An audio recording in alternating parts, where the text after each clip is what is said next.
विमान गार्ड निरीक्षण के लिए तैयार है। निरीक्षण समाप्त, विसर्जन की अनुमति।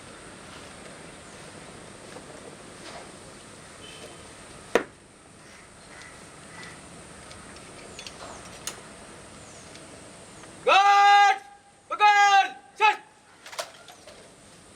गार्ड विसर्जन।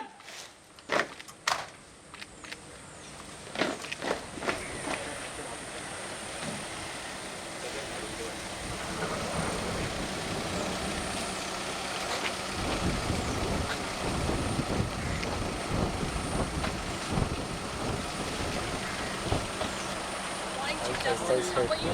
Nice to see you. Nice to see you. Hello, how are you? How are you? Yes.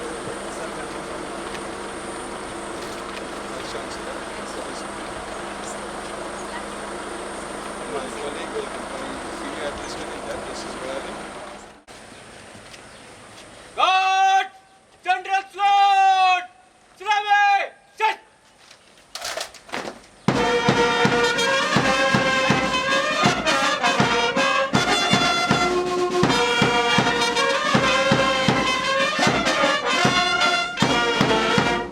Guard बाजू चल।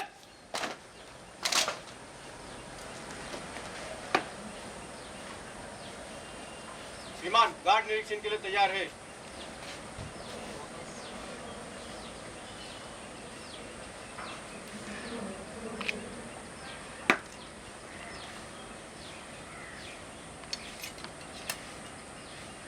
गार्ड पकड़ चल।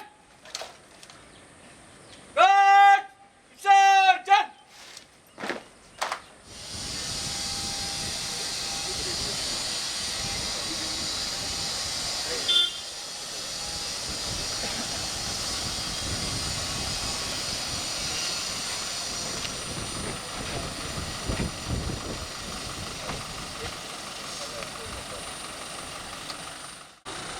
Part of the welcoming team. Good morning to you.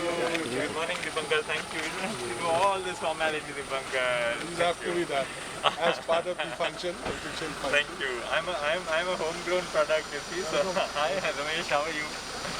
Thank you. For posterity. Oh, thank you. Yeah, Yes. videographing it. Oh, thank you. Sir, welcome. Thank you. Okay, thank you so much.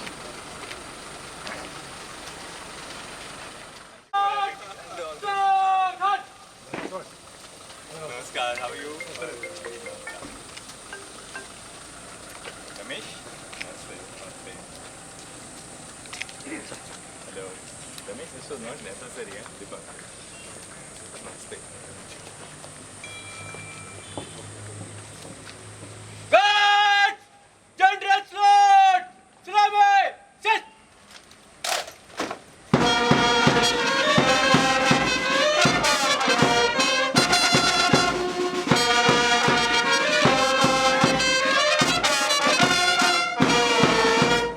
Guard बाजू चल।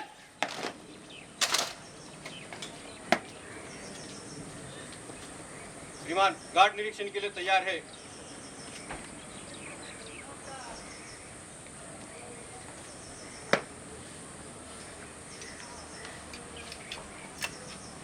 Guard पकड़ चल। Guard विसर्जन।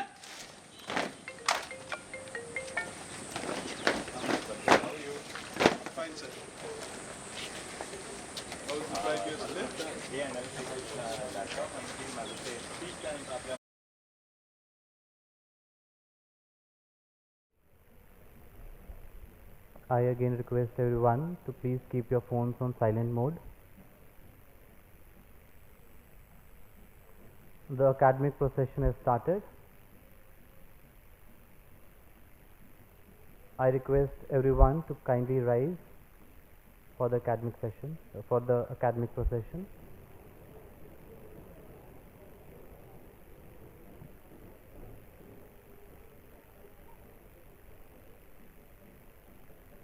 I again request everyone to kindly rise for the academic procession.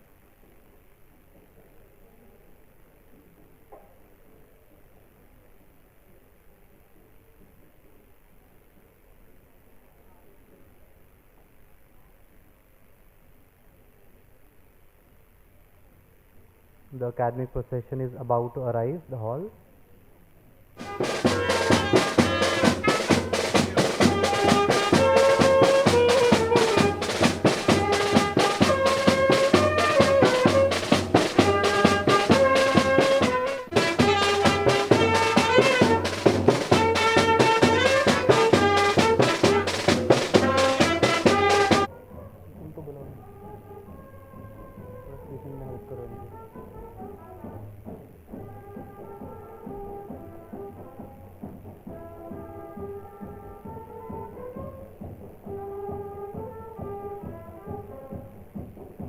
Ladies and gentlemen, the academic procession has arrived.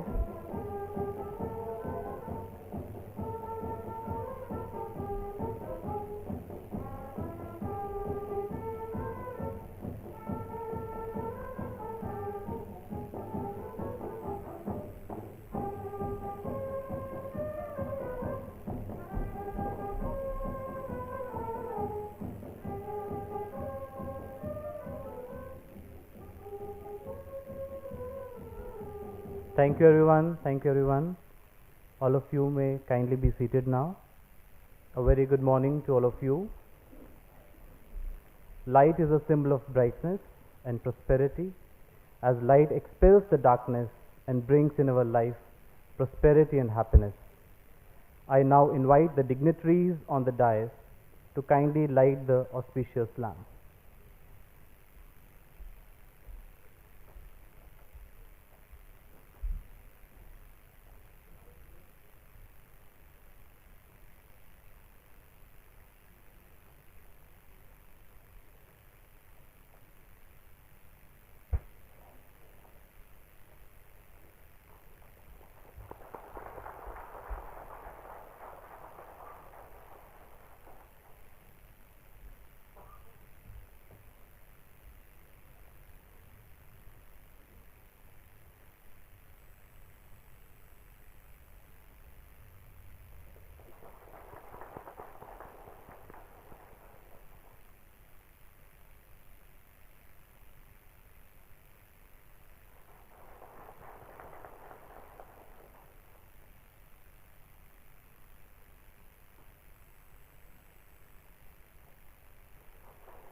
Now our band will play the national anthem.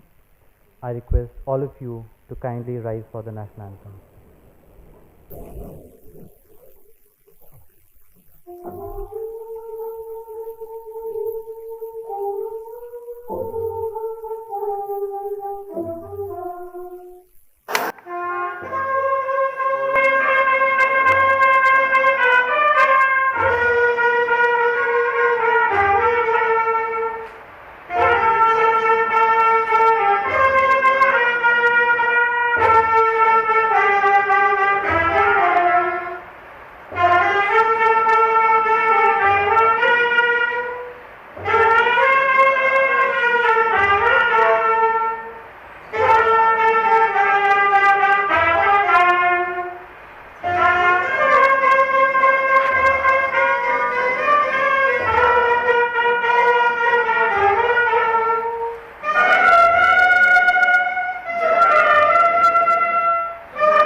kindly be seated. Honorable dignitaries on the dais and off the dais, dear students, ladies and gentlemen, welcome to the first convocation ceremony of Maharashtra National Law University, Mumbai.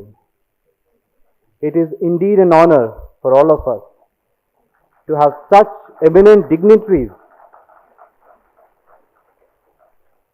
It is an honor for all of us to have such dignitaries with us today on this very occasion.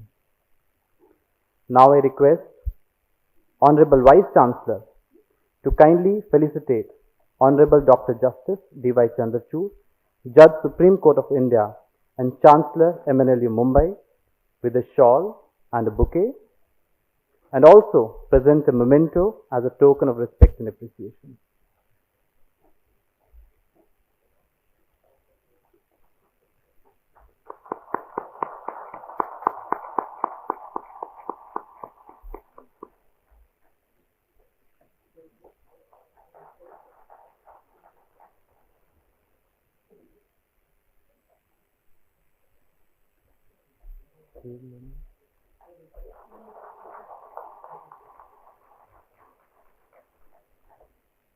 I again request Honorable Vice Chancellor to kindly felicitate Honorable Justice D.V. Nagaratna, Judge Supreme Court of India and Member General Council of the University with a shawl, a flower bouquet, and also present a memento as a token of respect and appreciation.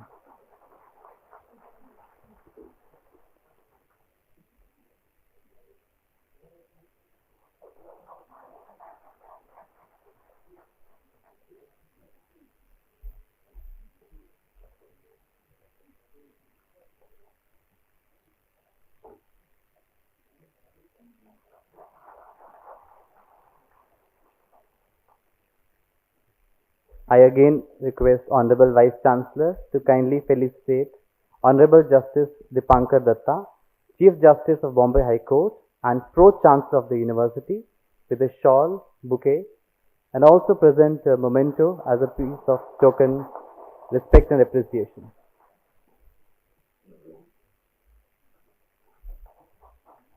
Thank you, sir.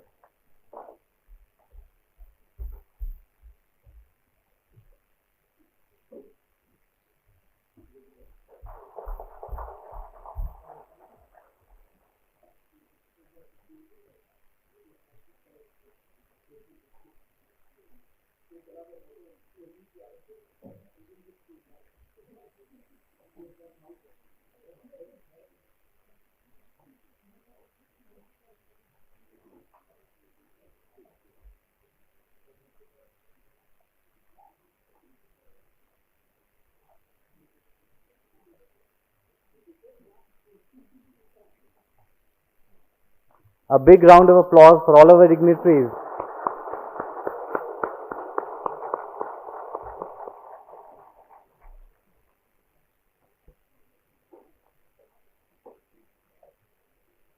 Now I request Honorable Vice Chancellor, Professor Dr. Dilip Uke, to deliver the welcome address and present a brief report of the activities of the university.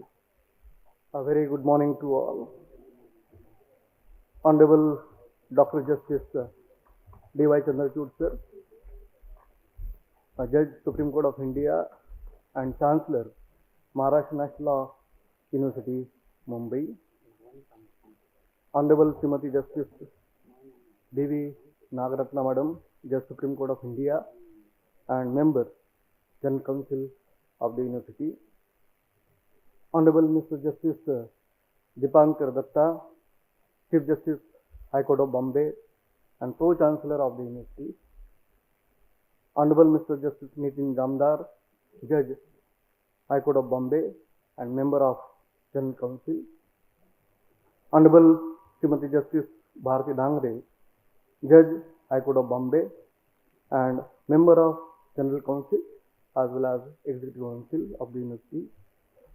Honorable Judges of the Supreme Court, Honorable Judges of Bombay High Court, Honorable Members of the General Council, Executive Council, Academic Council and other statutory bodies of the University, Registrar, faculty members, staff members, their parents, and proud recipients of medals as well as degrees, ladies and gentlemen. It is indeed my great pleasure to welcome all of you for the first convocation of Maharashtra National Law University, Mumbai. Today in this convocation, degrees are going to be conferred upon 101 students of BA LLB honors of 2015 and 2016 batches, 106 students of LLM batches of 2015 to 2021, 41 students of LLM investment and security laws, a joint program with SEBI's NISM, and 55 students of LLM professional program. My heartiest congratulations to all of them. This convocation is indeed a long-awaited convocation, as the pandemic stopped us from holding it earlier. I thank each one of you for your contribution in the journey and progress of Maharashtra National Law University, Mumbai. As the university started its academic progression in August 2015 from the shared campus of Tata Institute of Social Sciences. Thereafter, the campus was relocated to the pristine location of Hiranandani Gardens, Powai in 2017, where we were able to expand ourselves. Our vision is to become a world-class law university committed to foster an environment of excellence in research, scholarship, education, and justice. Ladies and gentlemen, MNLU Mumbai provides excellent academic and career-shaping opportunities. We aim towards a holistic development of students who can make independent career choices, transform, and give back to the society.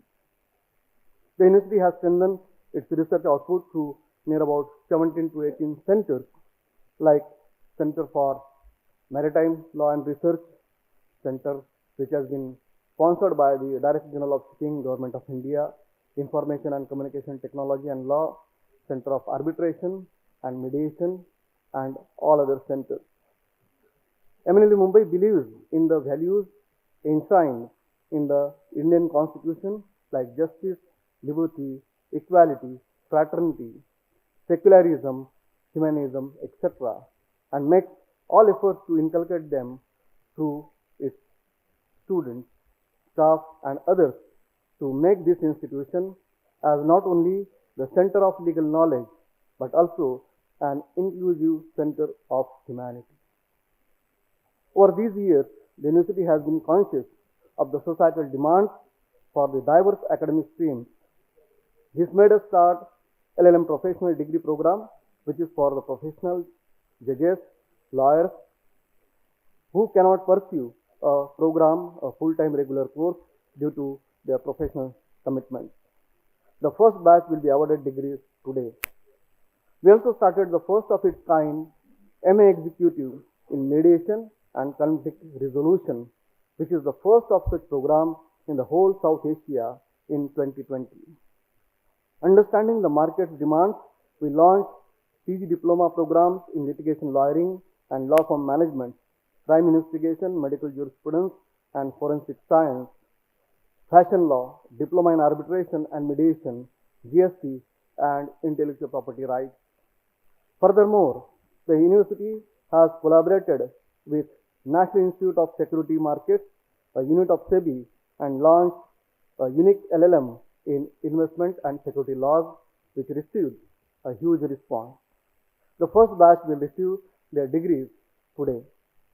The university is already working on developing LLM executive in insolvency laws with Bombay Stock Exchange and LLM in insurance laws with the Insurance Institute of India. Dear friends, law is inherently shaped by other disciplines. These interdisciplinary perspectives are to be integrated into the law school curriculum. This year, we have floated Master in IPR, considering the recent impetus on the innovation sector. To develop MLU as a multidisciplinary and research-oriented university, we have also launched two flagship MBA programs, one in international business and taxation and another in corporate finance, banking and law. With all these programs, the university aims to transform the education system as enunciated in the new national education policy. To strengthen this endeavor, the university has entered into a number of MOUs with national and international institutes, regulatory bodies, and legal practitioners associations. Internationally, the university has its ties with Law University Paris Nanterre, Berlin School of Economics and Law, Germany, American University Washington DC, and all others. Among its collaboration with government agencies, the prominent ones are National Institute of Security Management, Bombay Stock Exchange, International Institute of Democracy and Election Management, a unit of Election Commission of India, and Director General of Shipping Government of India. I take a pride in saying that within a short span of time, Maharashtra National University Mumbai has risen to the top 5 to 6 preferences for the students nationally in this journey. The students have immensely contributed in all this progress. They have stood by the university and gave us the boost and encouragement to march ahead. Our students have won laurels for the university at both national as well as international level. Our alumni are working as lawyers, corporate professionals, and academicians all around the country. Some are working in top law firms like Khitan and Company, Nishit Desai Associates, Trial Legal, Lakshmi Kumaram and Sridharan, Charul Amarchand Mangaldas, Jyoti Sagar, Phoenix Legal, so on and so forth. To promote excellence in legal education, to strengthen access to learning in the law, and make the models of education inclusive, we have invested resources to develop research opportunities for students and faculty. To boost the faculty research, the university has established a research council. We have faculty seed money policy for research grants to the faculty members. We also aim to be a hub of the constitutional law discourse in South Asia. In this context, we recently partnered with National University of Singapore and University of Colombo, Sri Lanka for the South Asian Research Colloquium in Constitutional Laws, which is ongoing. We are also collaborating with universities including South Asian universities, the University of Dhaka, the University of Punjab, Lahore, Pakistan, to host conferences in upcoming academic years. These initiatives reflect our efforts to build a strong academic culture in our institution. I am really happy to share that our university has a functional center of clinical legal education, which was upon direction of the High Court conducted a survey of rehabilitated villages at Akarpati and Pohakran. Further, we also have a pro bono club under the Nyaya Bandhu scheme of Department of Justice. Dear students, this is a special occasion for you as well as for the university. I am aware that all of you are at very good places in your life. I call upon you to fight for the social cause, fight for justice, inculcate in yourself and reflect the values of humanism. Face life with a strong will and a beautiful smile. Be a role model for your juniors who shall pass on your legacy. You might be carrying fond memories of MNLU Mumbai, which has been your alma mater. Now, it is your duty to ensure its progression. I hope you will all support your alma mater throughout your life in whatsoever way you can. I am confident that all of you will do well in your life and wish you all the best. Thank you so much. Thanks to all. Jai Hind, Jai Maharashtra.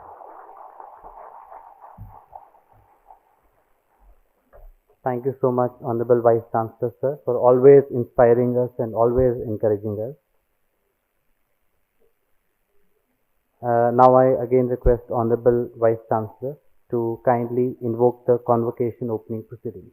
Honorable Chancellor, Sir, Maharashtra National University Mumbai, I have the honor to request you, sir, to declare the first convocation of the MNLU Mumbai open. I declare the convocation open.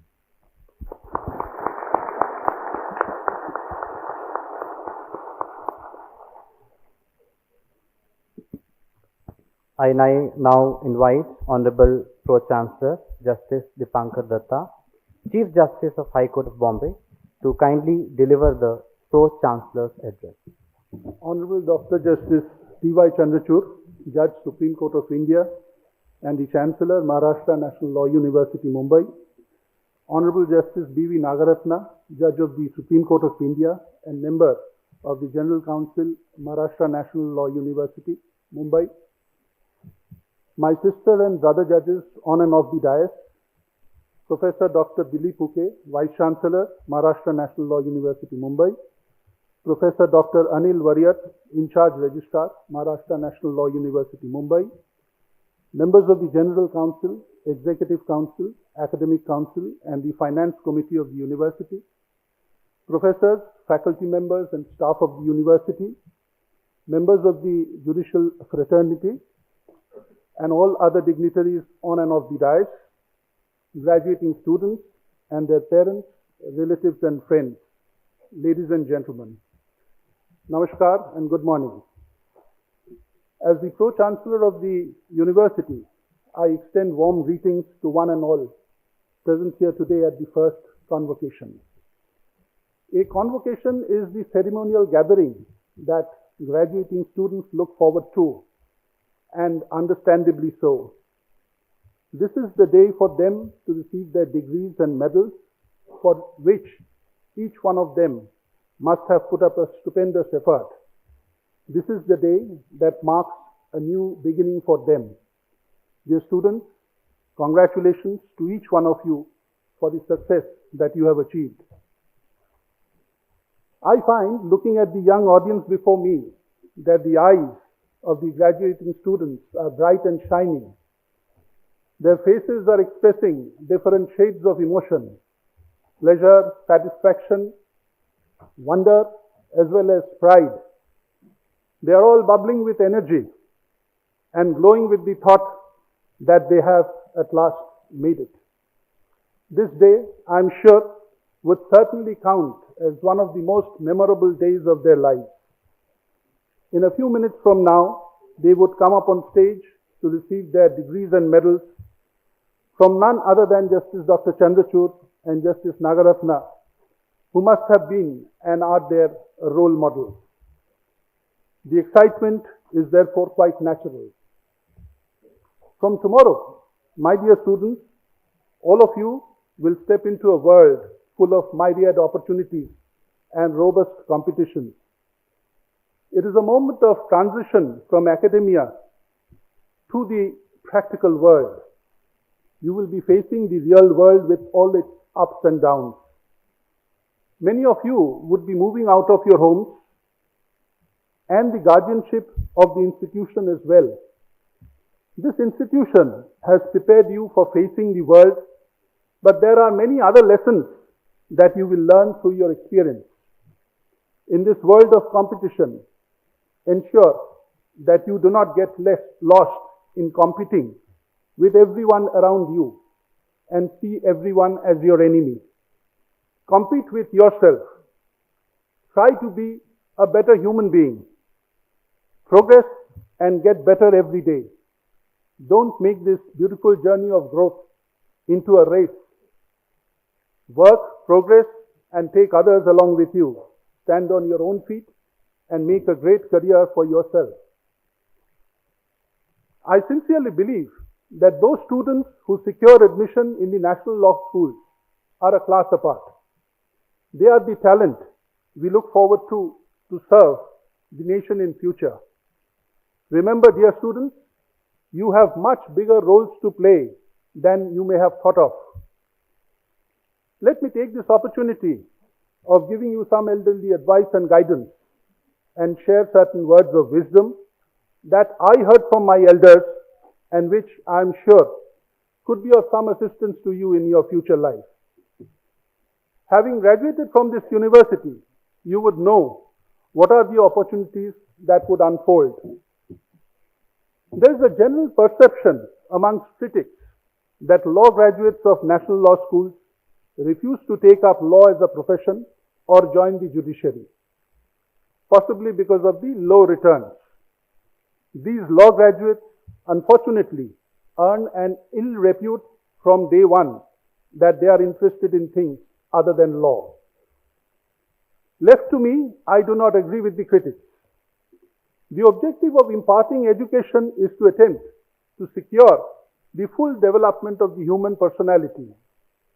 Every individual having his own ideas about how he would like his future life to be and the problems that he would have to encounter on the way must have the right to decide what is right for him. Earning money with honest and dedicated effort should not show anyone in poor light. After all, we live in a free country. Having outshone others in a fiercely competitive common law entrance examination, the law graduates of the National Law Schools do have the freedom guaranteed by Article 19(1)(g) of the Constitution. No one should grudge if they prefer the corporate sector to the legal profession or the judicial service. Having said so, you must all remember that the youth of any country shoulders a big responsibility to take the country forward and give shape to the aspirations of its people. It is therefore most important for you to make an informed choice and not on the spur of the moment. We are passing through difficult times. The present phase of life may not be the ideal phase. There are socio-cultural tensions leading to unrest, political upheaval causing disturbance in society, problems of access to justice, etc., etc. Huge pendency in our courts and the mounting arrears are causes of serious concern. On the flip side, these concerns would offer you with opportunity to bring some radical changes to the system. This is where you, if you choose to become a policy maker, could make a difference. It would indeed not be a bad idea to consider this as an option. We do have in India teachers who are qualified to teach law, but there is a dearth of quality teachers. Nothing can be more satisfying for the soul if you choose to become a guru. For the less discerning and uninitiated, I need to tell you all that 4 decades back, law was taken up as a course of study by those students who could not secure seats in medical and engineering courses or even in BSc BCom courses.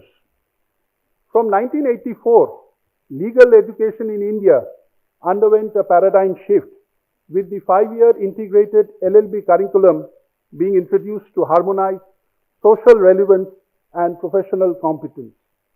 I was fortunate to graduate as a student of the first batch. Looking back, I knew 10% law when I graduated.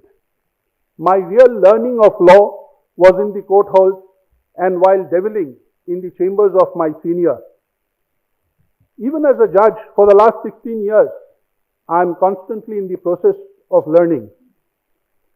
There is no end to learning, and howsoever academically brilliant one may be, do not ever carry this impression that you are omniscient. I could be labeled as biased, but I am certain that you may not be fortunate to have the same level of learning of law if you do not take up law as a profession or ascend to the position of a judicial adjudicator. Once elevated as a judge, it becomes a mission to deliver justice to the people. It ranks as one of the most noblest forms of service to the nation and for the nation. You should take it upon yourself as a sacred duty to live and work for your countrymen instead of being instrumental in feeding private bosses with all the good things in life at the cost of your health and family life. You all constitute our national wealth, and the policymakers would do well to ensure that such national wealth is better utilized. Do realize that when you were born with the ability to change someone's life for the better. Do not waste this ability. Perfection in whatever you do should be your aim. Indeed, it is difficult to achieve perfection in everything you attempt. But even if you may not be perfect, certainly your honest attempt to achieve that will make you excel, and that would be a remarkable achievement. Your talent will determine what you can do. Your motivation will determine how much you are willing to do. But it is your attitude that will decide how well you do what you decide to do. Remember, all of us present here have encountered challenges of various forms. It has never been a smooth life. Rather, life has been like a roller coaster ride. Nowadays, you hear people boast that they have taken challenges head on and succeeded. Be patient and use your discretion.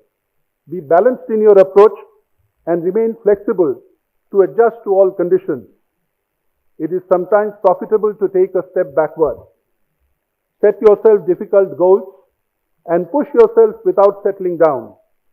The struggles you face in life today would develop the strength you need for tomorrow. And one more thing that is of immense importance nowadays. Exercise your Article 19(1) rights wisely, more particularly Clause A. Life is a long journey. Graduation is not an end goal in itself. Instead, it is a part of the bigger journey of life. So, do not stop growing. Educate yourself, empower yourself. Take this graduation as the launching pad for further achievements to promote goodwill and enhance national interest in whatever way is possible for you. Bring smiles to your countrymen, make your country proud. Finally, respect your gurus and do not forget to seek your parents' blessings daily, right in the morning. Wish you all the very best in life. Thank you. Jai Hind.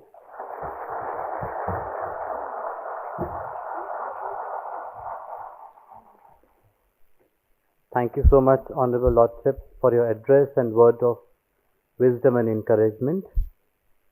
Now all of us are eagerly waiting for this moment, I know. So with this, I invite Honorable Chancellor Dr. Justice D.Y. Chandrachud, Judge, Supreme Court of India, to kindly deliver the convocation address.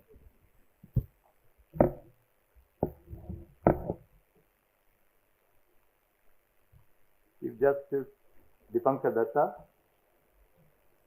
Co-Chancellor of the Maharashtra National Law University,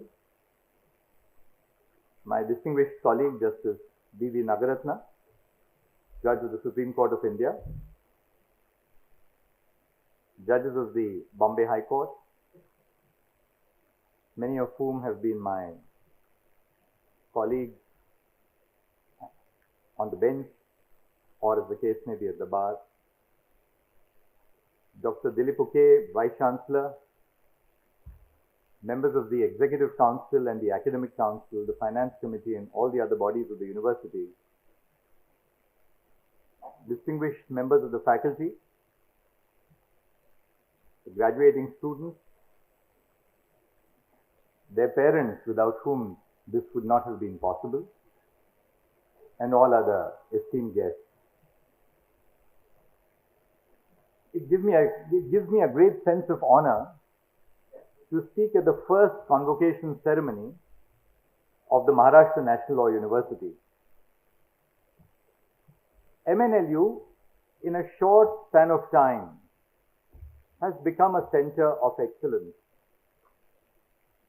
The university not only promotes interdisciplinary legal education, but it also encourages its students to participate in a number of co-curricular and extracurricular activities.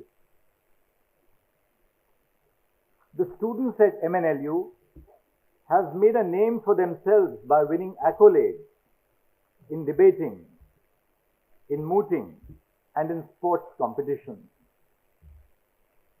The university has a strong focus on research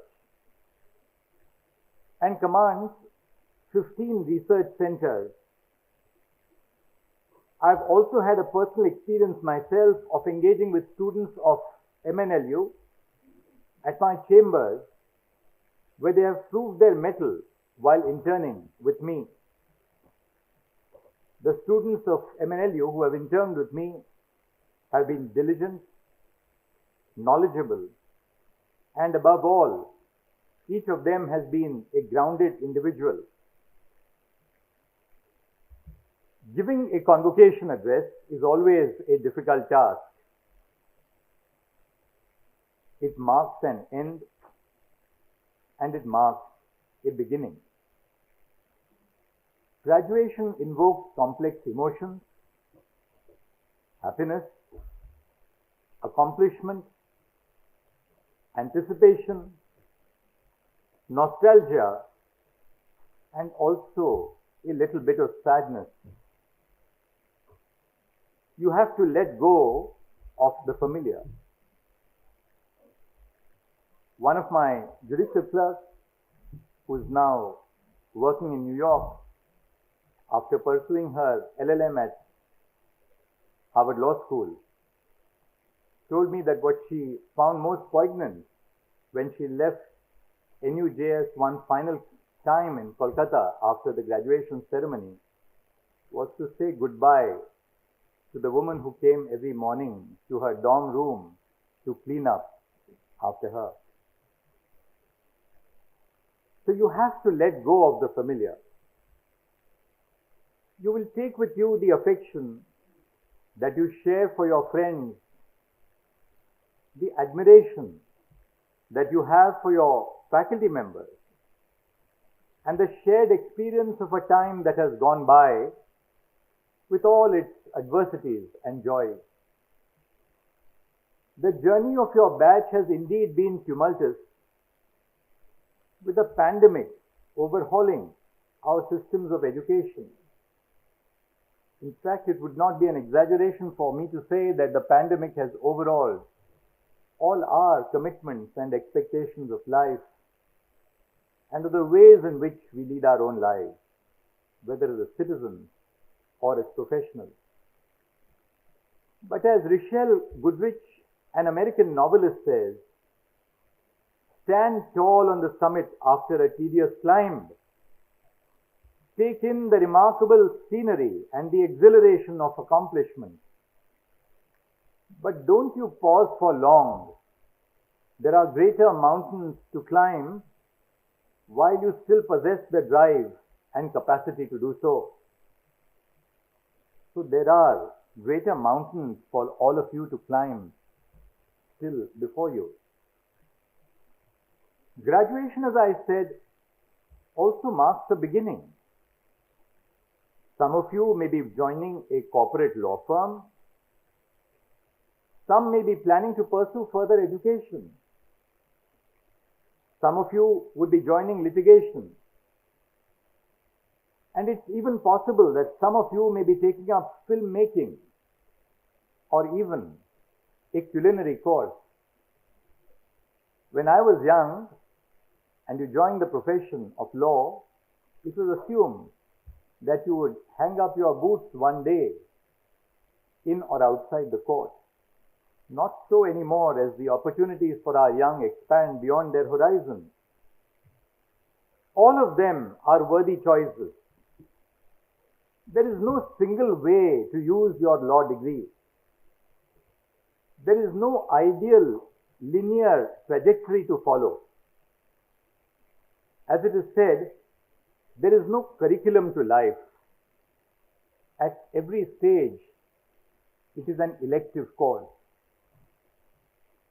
But there is one thing that I would want all of you to inculcate, and that is our sense of constitutional morality.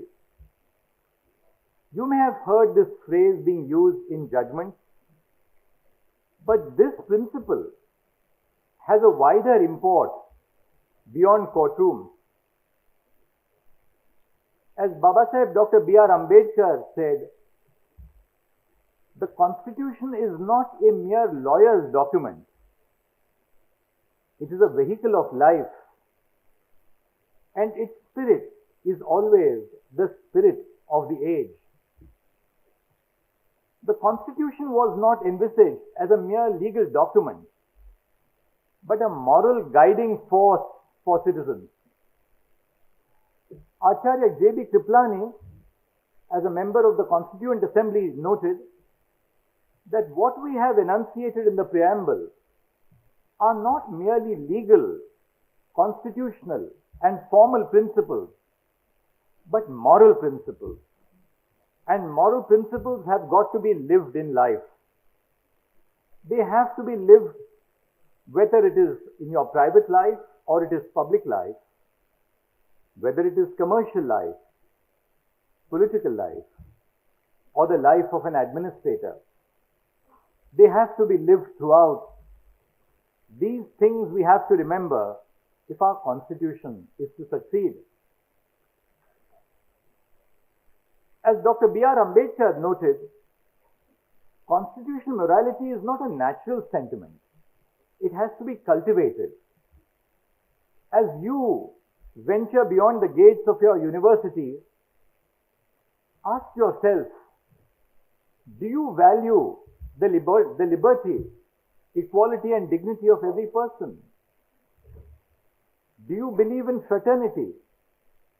That in a nation of 138 crores of people, everyone has a share equal to yours.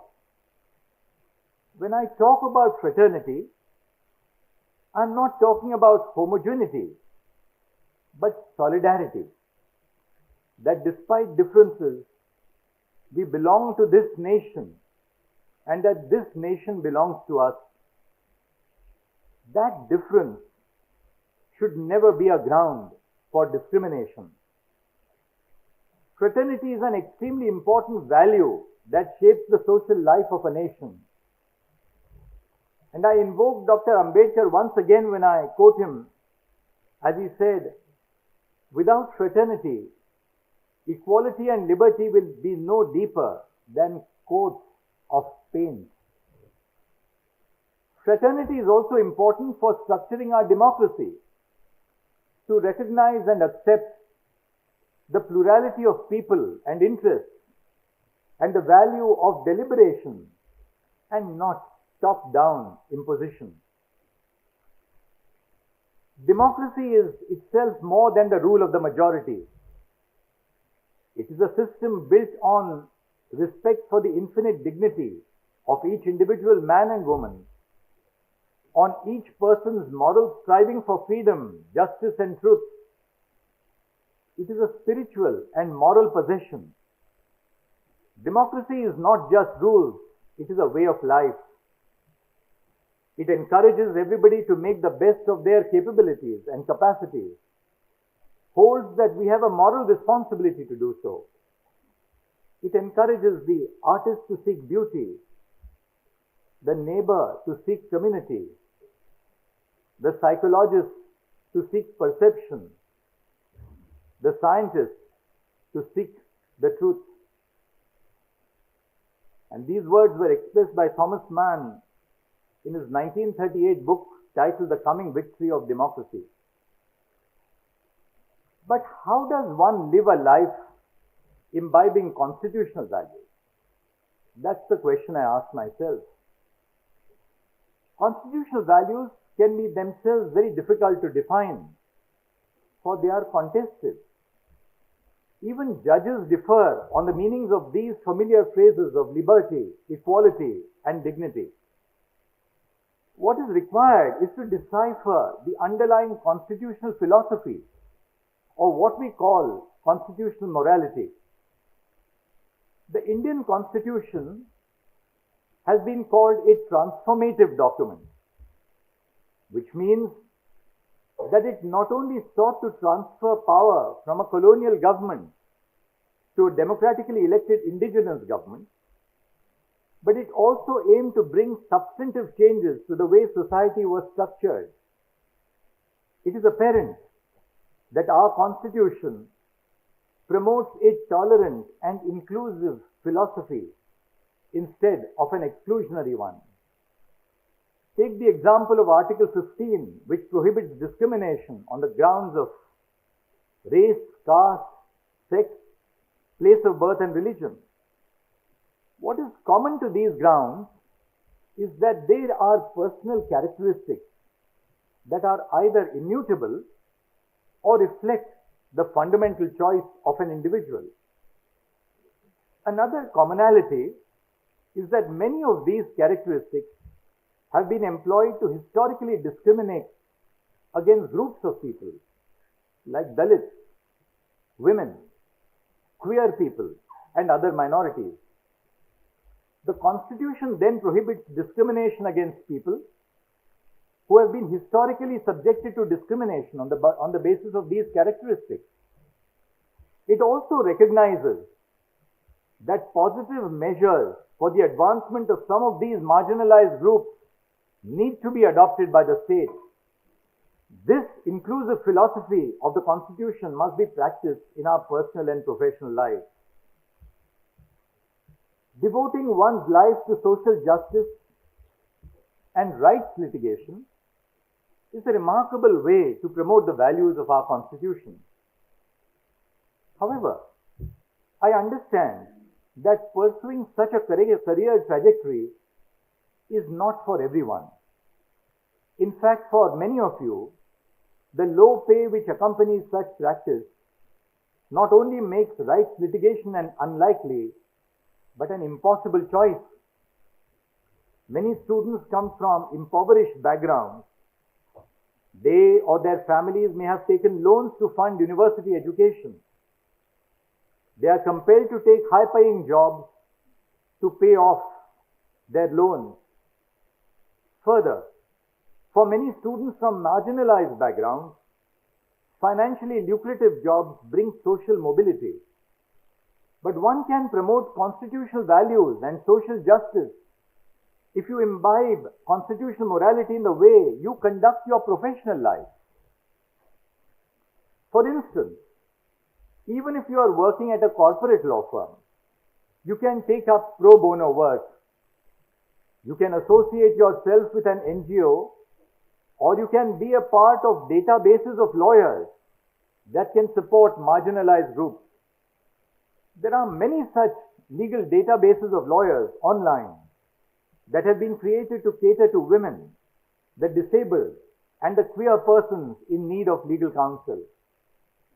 As transactional lawyers, you can support entrepreneurs that lack resources or come from communities that are underrepresented in the economy.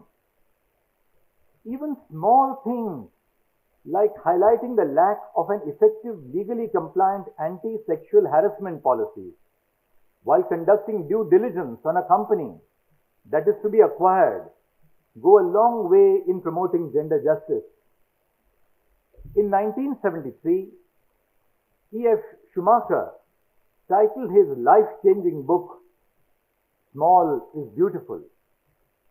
He suggested viable alternatives to bigger is better. Whether it was in terms of technologies, policies, or polities. Small in this conception is beautiful. But what is seemingly small is significant in its ability to alter the course of human existence, our own and of others. Small and incremental steps are the building blocks of the nation. You can also review if the target company complies with its obligations under the Rights of Persons with Disabilities Act 2016 and its rules. Private employers today are required to frame an equal opportunity policy. Equal opportunity policies for establishments having 20 or more employees are required to include provisions relating to the appointment of a liaison officer in establishments to look after the recruitment of persons with disabilities and provision of facilities and amenities for such employees. Second, for identification of posts and vacancies for disabled persons. And third, for provision of additional facilities and benefits for disabled persons. The RPWD Act of 2016 also requires private establishments to conform to accessibility norms in their building plans.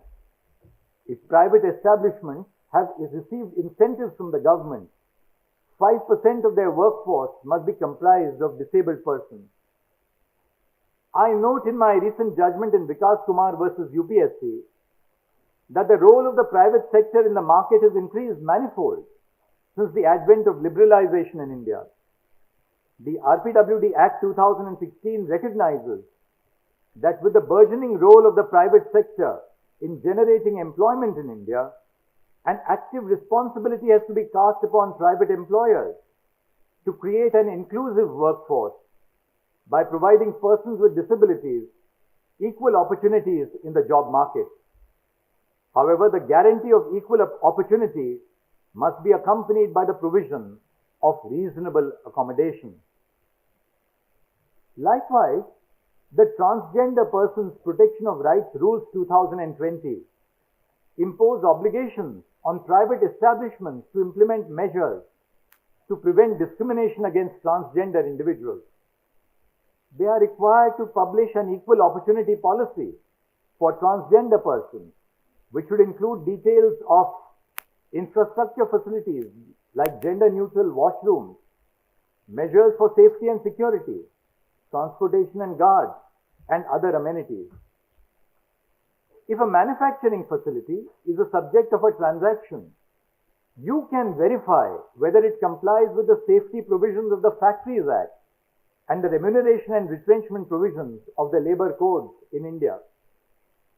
These may not be red flags for your client to not enter into the transaction, but it can be a good practice to start highlighting these compliances as a way to sensitize your own clients. In your litigation practice, you can make time for cases concerning rights and entitlements of marginalized groups. You can enroll yourself as a panel lawyer for legal aid authorities. Many universities and policy organizations run weekly clinics for providing access to legal counsel and legal awareness to marginalized individuals. You can contribute to that. If many of you have decided to pursue higher education or the academia, you can make access to elite educational institutions more accessible by conducting free sessions for persons coming from marginalized backgrounds on admission and scholarship application. Many of them do not have the cultural and social capital to pursue these opportunities. You can bridge this gap and make the admission processes more equitable. One person, just one individual, Professor Shamnath Bashir, made such a critical difference to the inclusion of the excluded in the legal profession. One day, you will also be making hiring decisions for your own firms and chambers. I would urge all of you to be equal opportunity employers, to say the least. But you should go a step further and promote a sense of diversity in your workplaces. Justice Sonia Sotomayor, who is a judge of the US Supreme Court, came from a poverty and a cultural background where her parents hardly spoke English.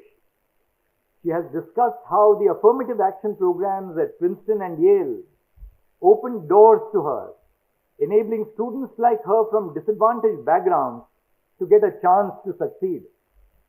She has called herself a perfect affirmative action baby. Closer home, Justice Sarosh Kapadia rose to become the Chief Justice of the Supreme Court of India. As a young person, he used to ferry briefs and papers from the office of a charitable trust where he worked to the office of a law firm where a senior partner noticed his talents and encouraged him to pursue the law. We must realize that the lack of accomplishment of a person coming from a marginalized background, owing to their caste, gender, sexuality, or disability, are not reflective of their individual caliber, but a product of their circumstances. With sufficient training and encouragement, people do bloom and blossom. But this requires the unlearning of our own prejudices. Again, Justice Sonia Sotomayor says in the context of gender discrimination, I found in my experiences that it is not that men are consciously discriminating against promoting women, but I do believe as people, we have self-images about what's good, what's quote-unquote a good lawyer, doctor, or whatever the profession is. And if you are a male who grew up professionally in a male-dominated profession, then your image of what a good lawyer is a male image. We must also promote constitutional morality in our homes. We must fight against casteism, patriarchy, homophobia, and other harmful attitudes against minorities in our personal lives. The second wave of feminism popularized the slogan, "The personal is political." Let me discuss the origin of the slogan briefly. The initial dominant liberal feminist thought did not specifically attack the assumption that the private sphere of the home belongs to women. Its demands for equality were limited to the public sphere. However, the radical feminist thought that permeated the second wave of feminism aimed to target the social, cultural, and political subordination of women in all aspects. It nudged the state to actively intervene in the private sphere that seeks to subordinate women. Indeed, the activities of the private sphere have a larger implication on the status of women. Confined to the domestic realm, women are assigned the toil of domestic labor. The discrimination and hierarchical setup of the private realm often spills over to the public life. Women are more likely to be relegated to feminized work roles and deprived of leadership positions, leading to workplace discrimination. India has taken a major step forward in remedying that. You have an instance of that on the stage.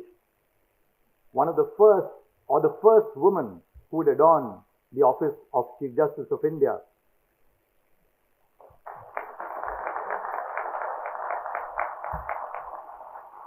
My mother took me to see a play which was titled "Ai Retire Hote," a play which reflects on the consequences when a mother retires from her daily chores and decides to live a life of dignity on her own terms. Sensitization to gender must begin from the home. The rigid gender roles in the private sphere also promote the idea of oppositional and binary genders. Any deviation from gender norms in terms of gender presentation and sexuality are considered as a deviance. This implicates the queer community, where trans or non-binary persons and sexual minorities are termed as unnatural.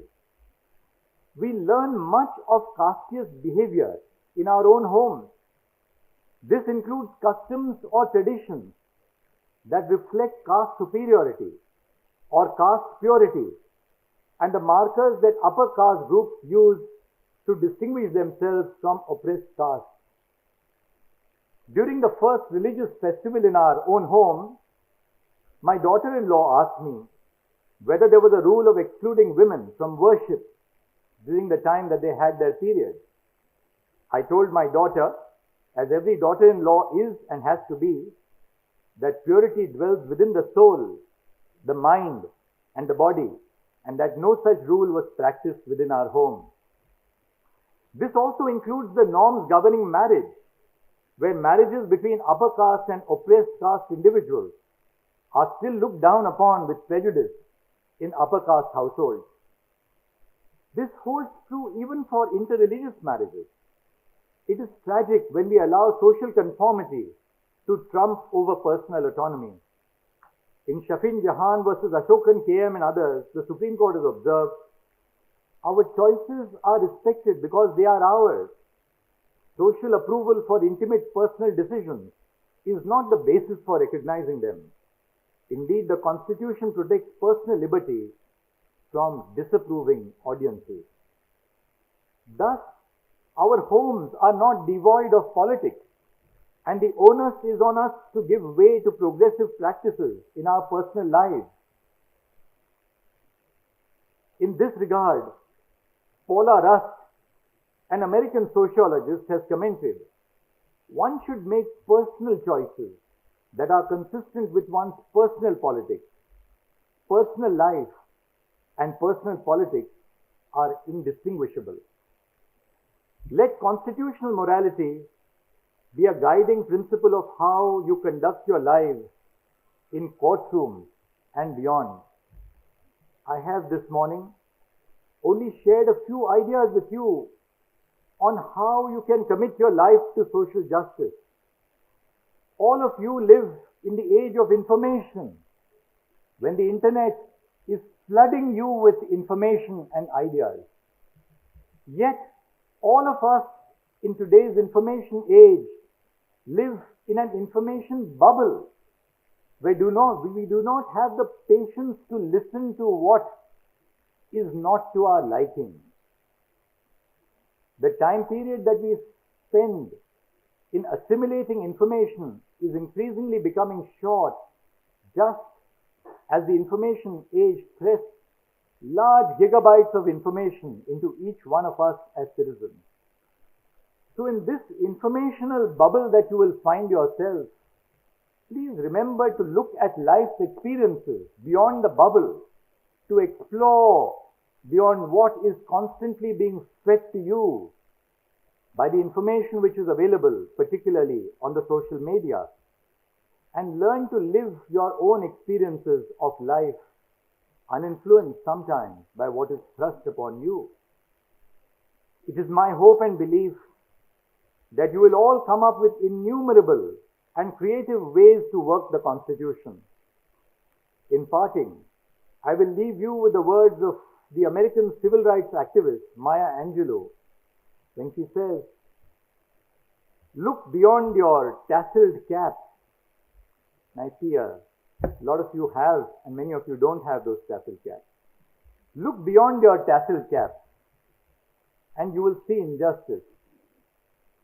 At the end of your fingertips, you will find cruelties, irrational hate, bedrock sorrow, and terrifying loneliness. There is your work. May each of you become instruments in the thirst for justice when there is injustice. May your fingertips become a medium for compassion when you witness cruelty against any living being. May your lives be the source of love in place of hate, and of healing when there is sorrow. In the happiness of others, may you find your own self-realization. I would once again like to thank the Vice Chancellor and Chief Justice Dipankar Datta for inviting me to speak on this occasion. I wish all the graduating students the best of luck for their future endeavors. And above all, on such a happy day, thank you for your patience.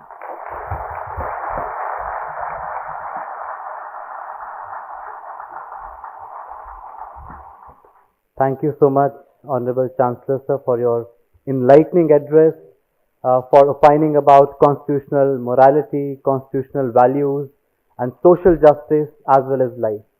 Thank you, sir.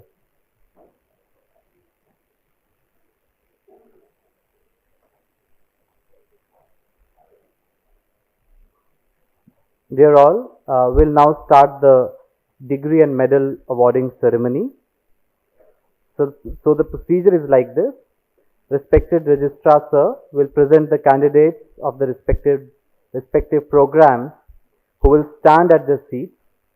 Thereafter, Honorable Chancellor will confer the degree by reading the citation. Such candidates will collectively answer, "I do promise." Alright, so now I request respected Registrar Sir to kindly invoke the degree award procedure.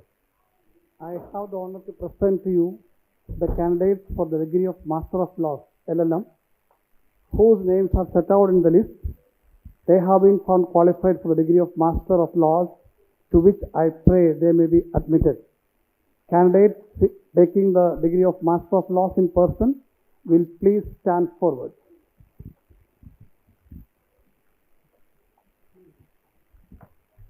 LLM candidates are requested to please stand at the seat.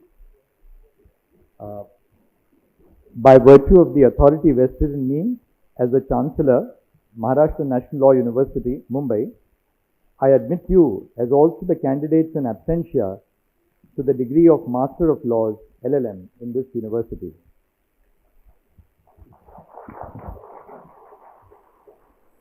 Do you sincerely promise and declare that if admitted to the LLM degree for which you are candidate and for which you have been recommended, you will in your daily life and conversation conduct yourselves as worthy members of this university?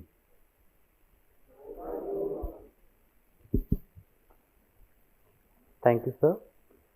Now I request and invite Dr. Anand Raut, Head of the Postgraduate Department, to call upon the candidates on the stage one by one for receiving the degrees and announce the medal winners. I want to inform you that the university has instituted Vice Chancellor's Gold Medal for the toppers of respective batches of LLM programs as well as BL LLB Honours program. Over to you, Dr. Anand Raut. Thank you, Saji sir. Very good afternoon to all. To begin with, the Vice Chancellor's Gold Medal for LLM 2015 batch goes to Mr. Abhinav Kumar. Please come on the stage to receive the medal and degree. I request other students of LLM 2000 batch to come forth and receive degree in the following order.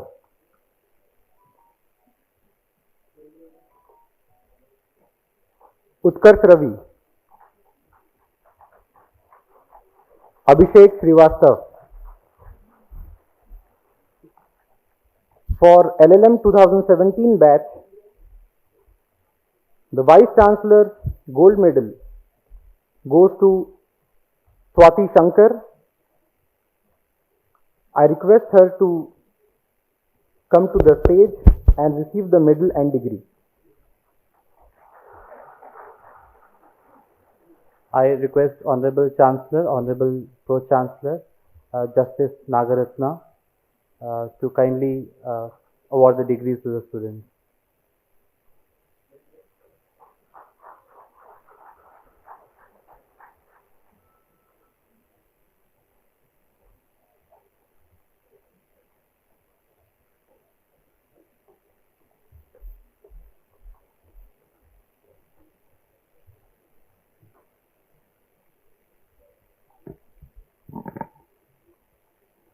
Congratulations, Swati.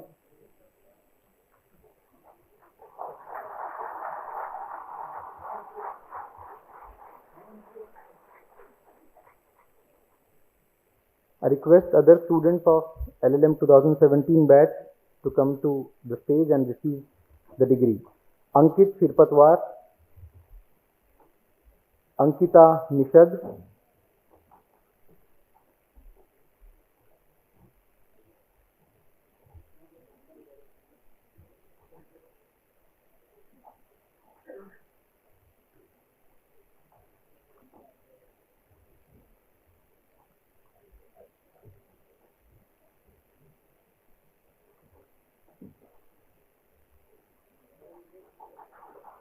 Priyanka Kumari,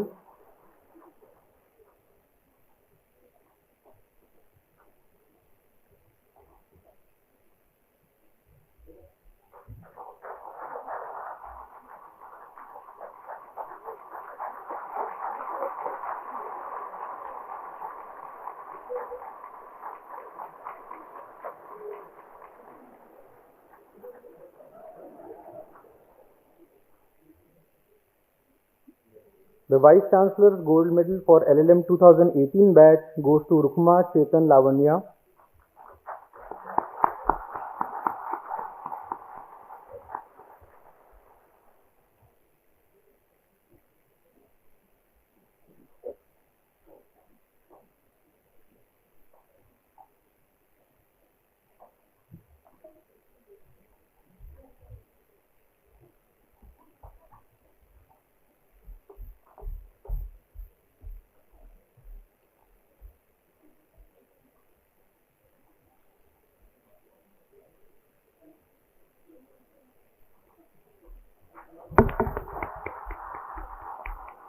I request other students of LLM 2018 batch to come to the stage. Aditi Sitha. Please applause for your batchmates.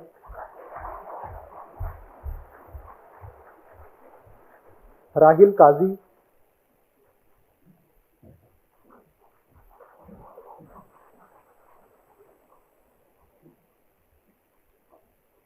Kshitij Chabra.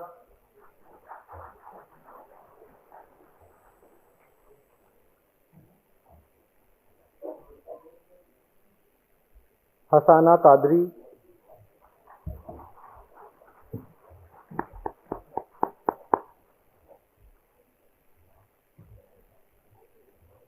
Nikita Mundara.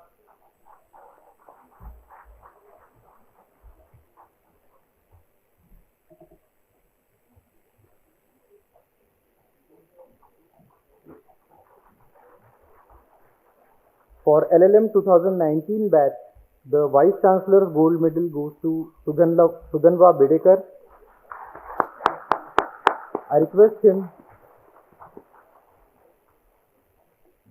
to receive the medal and degree.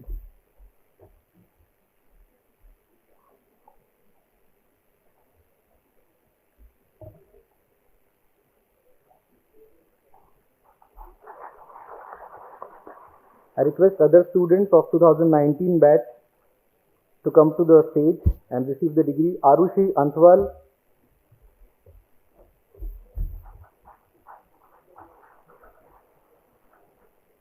Pooja Bhalerao.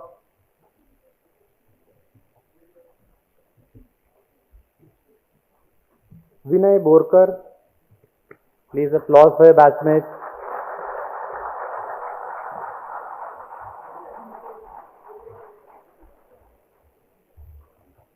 Krishna Giram.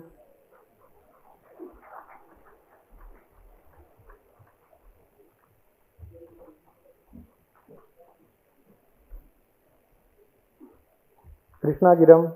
Kshitij Girpade.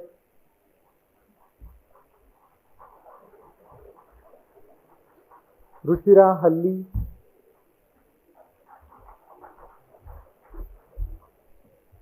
Julie.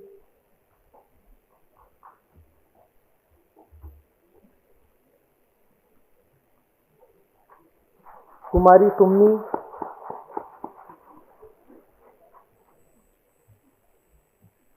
Parikshit Khari.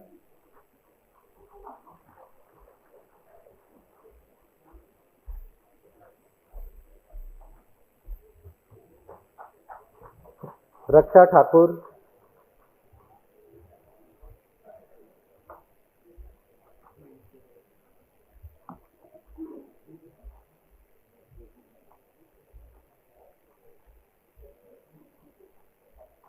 Ajit Shinde.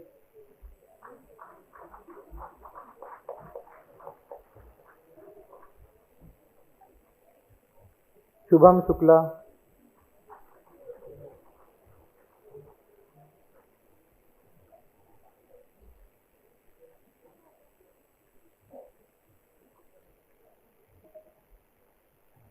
Shweta.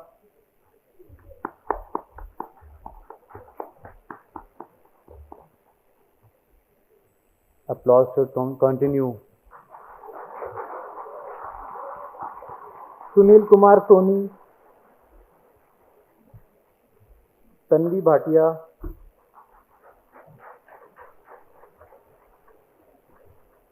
Samyakya Vasnik.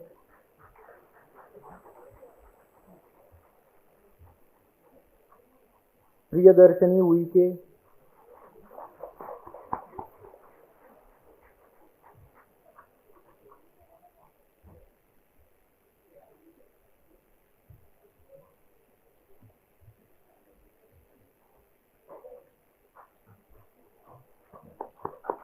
Shreyas Mendarkar.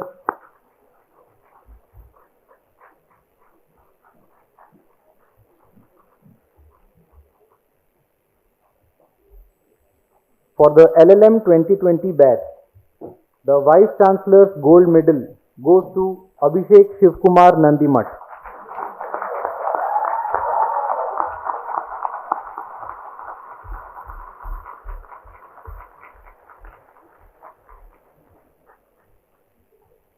request other students of LLM 2020 batch to come to the stage and receive degrees. Akanksha Tiwari, Aishwarya Mane,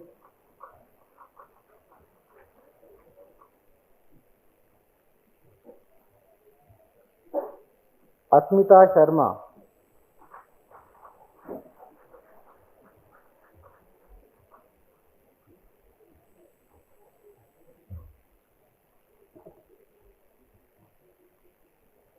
Ayushi Srivastav,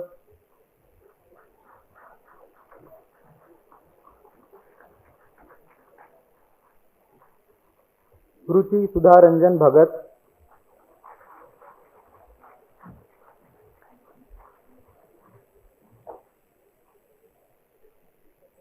Nandini Chaudhary,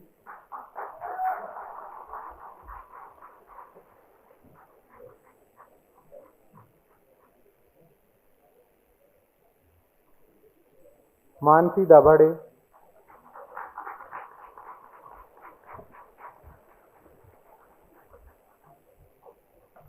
Gaurav Sunil Dahale,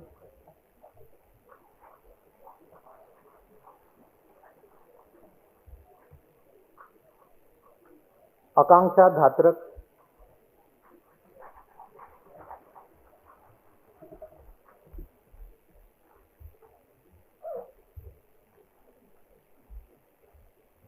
Aditya Ghuge,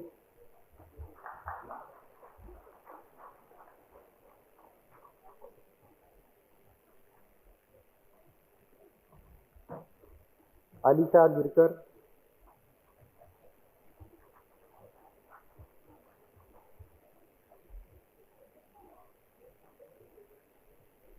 Shubham Joshi,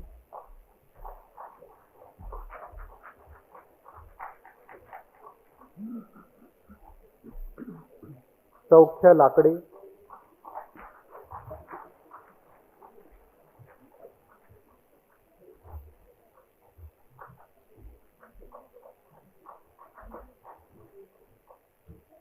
Mufiz Ali Khan,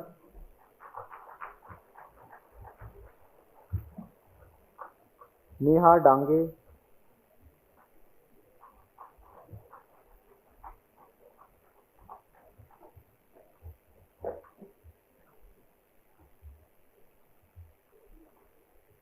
Akshata Pawar,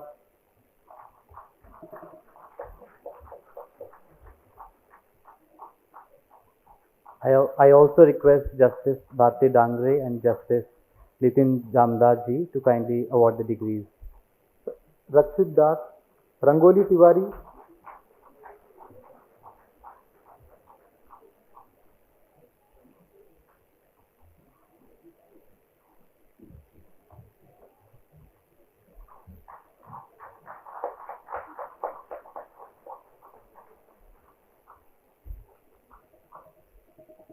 Renuka Anand Sabre,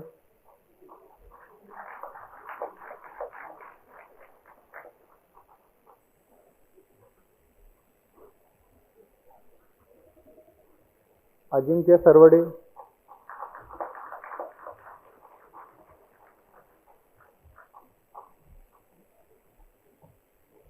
Shambhavi Sharma,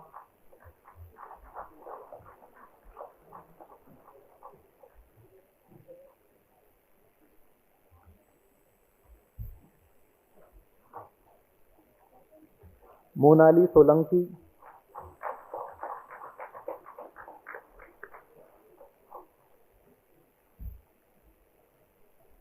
Gargi Uday Varunjikar,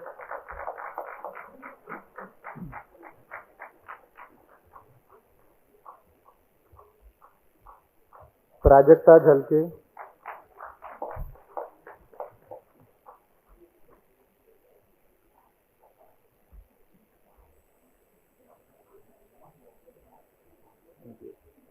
Anuj Gera,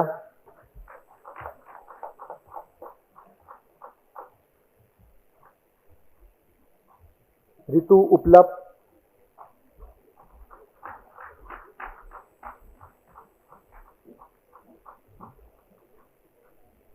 I also request Honorable Vice Chancellor and respected Registrar Sir to award the degrees. Sheetal Dhole,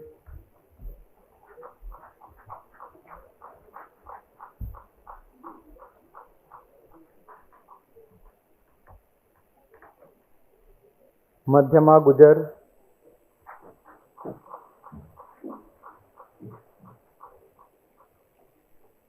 Pradnya.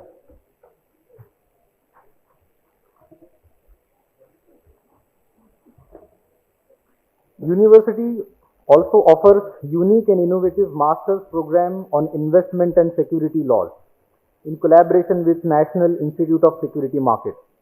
The Vice Chancellor's Gold Medal for LLM Investment and Security Laws for 2020 goes to Anhita Tiwari. I request Anita to please come to the stage and receive medal and degree.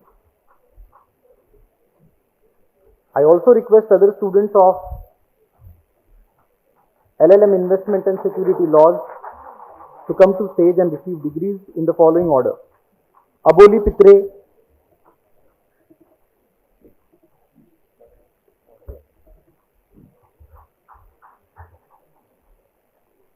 Archit Virendra Sharma,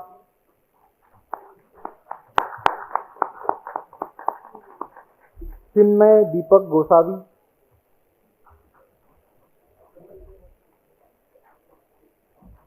Deeksha Singh. Please applause for your batchmates. Come on.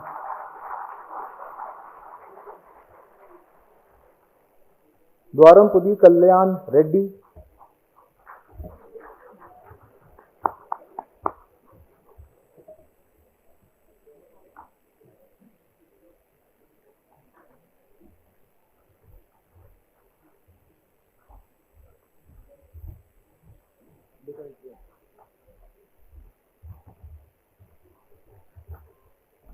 Ipsita Pallavi Sahu,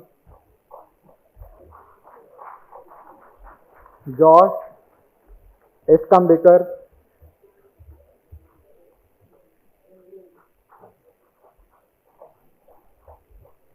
Manish Kant,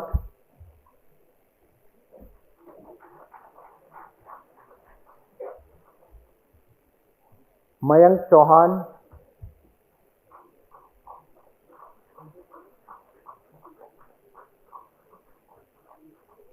Mihir Man Singh,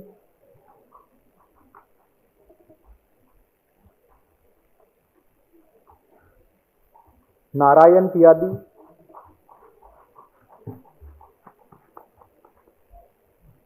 Pramit Bhattacharya, Prashant Trivedi,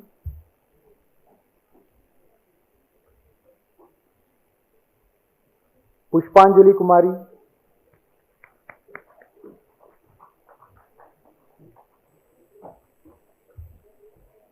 R. Rajat. Please applause for your batchmates. Rasika Sanjay Ghate,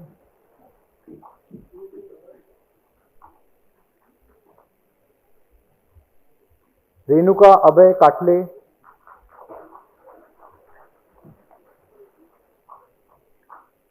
Ritvika Tripathi,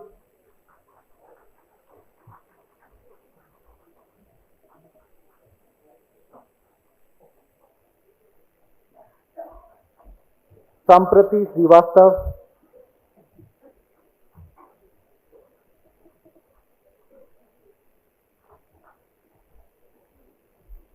Sai Telang.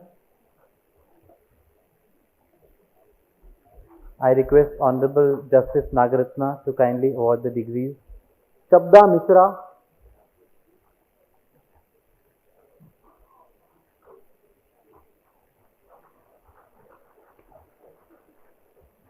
Shaivya Manaktala,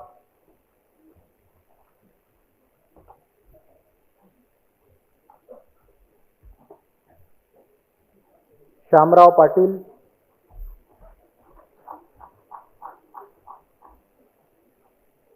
Shubham Mundada,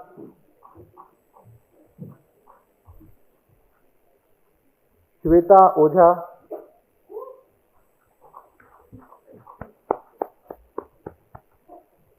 सौमी Saha,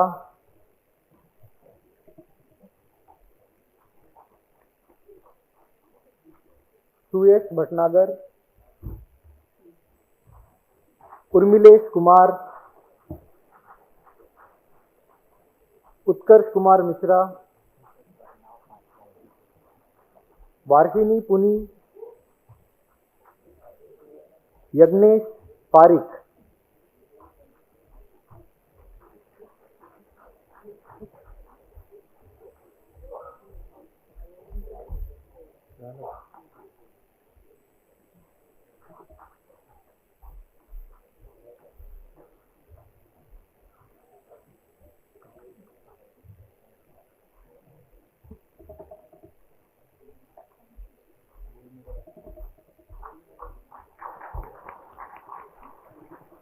University also offers LLM professional program which is unique and tailor-made to meet the needs and expectations of professionals. Owing to professional commitments, are unable to take their regular residential LLM program. The Vice Chancellor's Gold Medal for LLM Professional 2020 batch goes to Rishikesh Chavan. I request Honorable Chancellor to kindly award the degrees. I request other students of LLM Professional 2020 batch to come to the stage and receive degrees. Hiren Lapsia,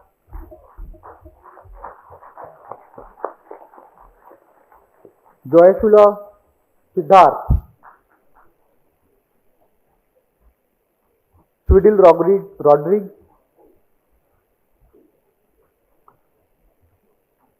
Anjali Sharma, Subhash Menon,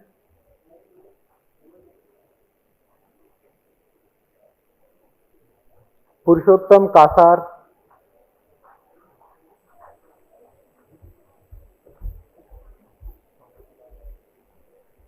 George Thomas.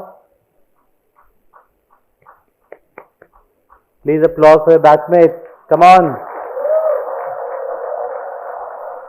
Ikshita Dhotre,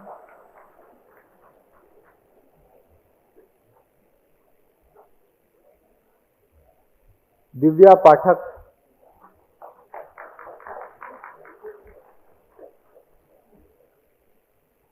Sakshi Bikal,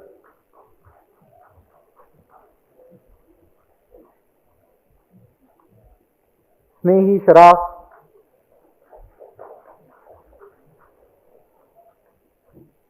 Ayush Khandelwal, Gaurangi Patil, Manisha Jagtap, Leela Patil, Sudarshan Mohta, Satish Chandra Kale,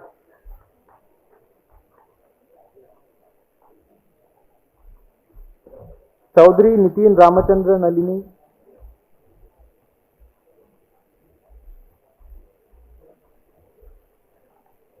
Surat Shinde,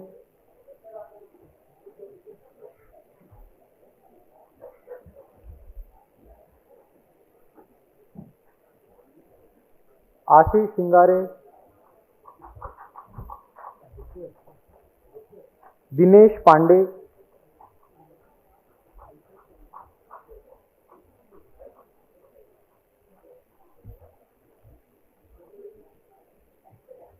Shekhar Jagtap,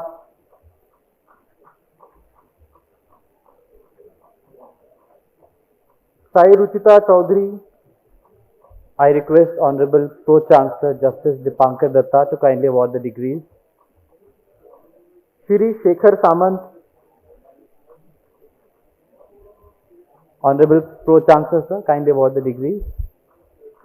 Nilesh Mohanlal Gandhi, Heer Shah,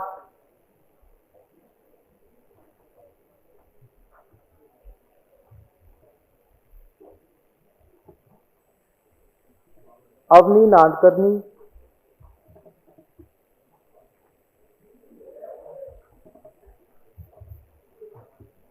Jessica Tapash Bakshi,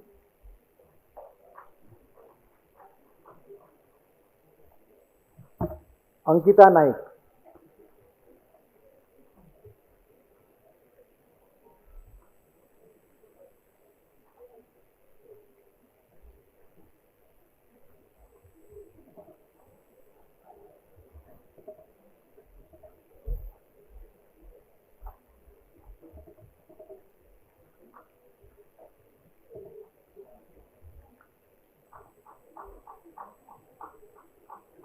Congratulations to all LLM students. May I request you to all give them a big round of applause.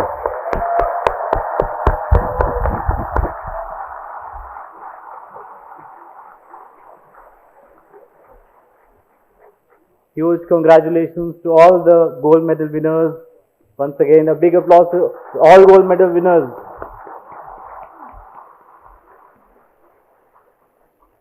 Now I once again request respected registrar to kindly invoke the degree award procedure for BA LLB honors students. For the degree of Bachelor of Laws, Honors, BA LLB Honors, whose names are set out in the list. They have been found qualified for the degree of Bachelor of Laws Honors, to which I pray they may be admitted. The candidates taking degree of BA LLB Honors in person will please stand forward.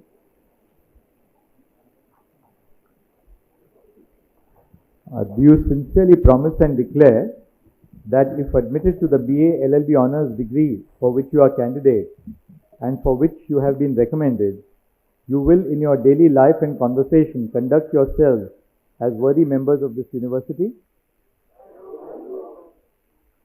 By virtue of the authority vested in me as the Chancellor, Maharashtra National Law University, Mumbai, I admit you as also the candidates in absentia to the degree of Bachelor of Laws Honours, BA LLB Honours in this university. Congratulations.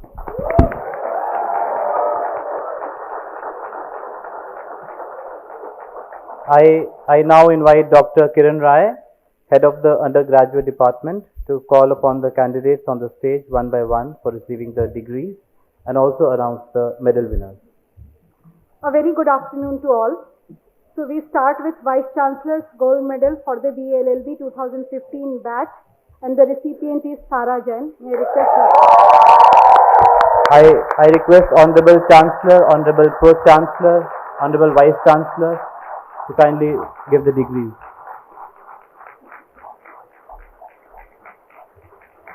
Other students may please follow the order as and when the name would be called. Congratulations, Sara. Natasha Kavalkar.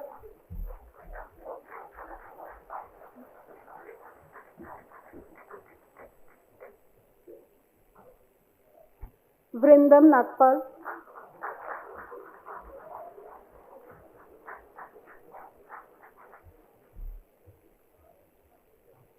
Aditya Nandakumar.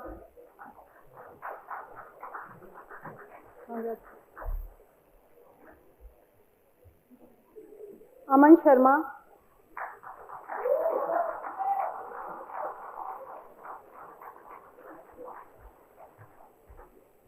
Kaustuv.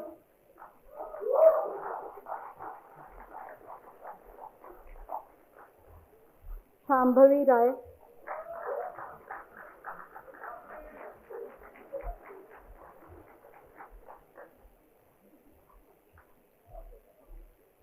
Ritika Gusain.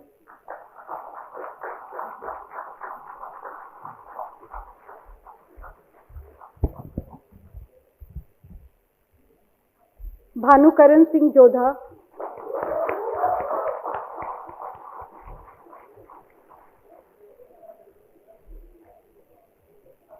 Nilab Bish.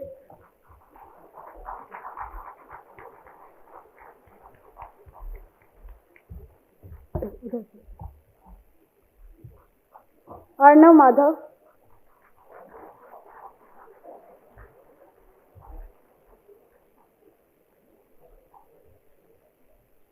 Sairaj Dable.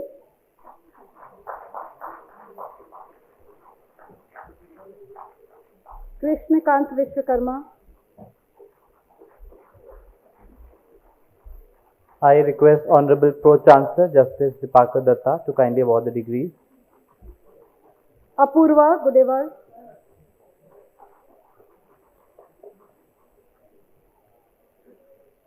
Komal Sinha.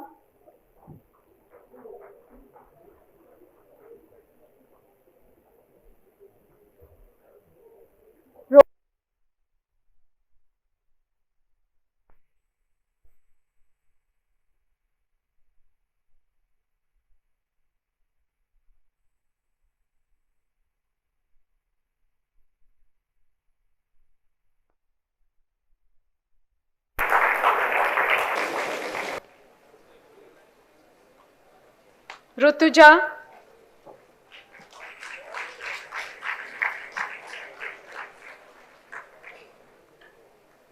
Praharsh Verma.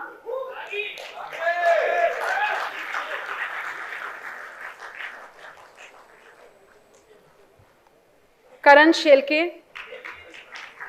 I request Honorable Justice Bharti Dangre, Member General Council of the University, to kindly award the degrees. Yashraj Samant.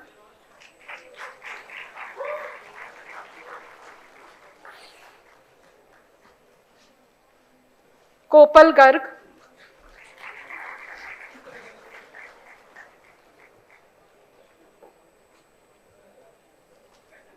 Mihir Deshmukh.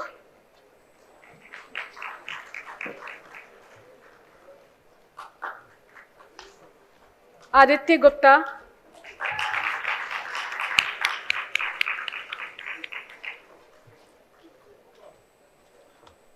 Ayush Verma.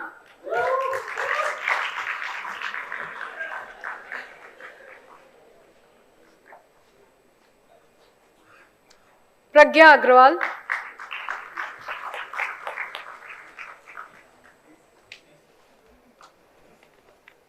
Kunal Paleja.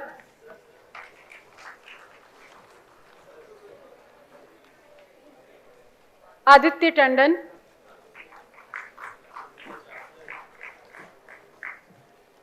Swapnil Singh.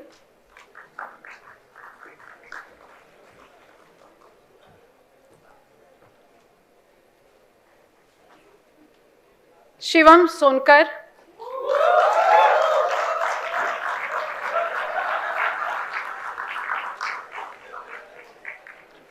Abhisar Vidyarthi.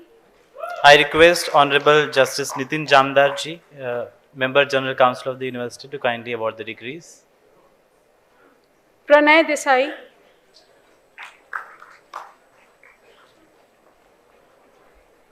Rinal Dave.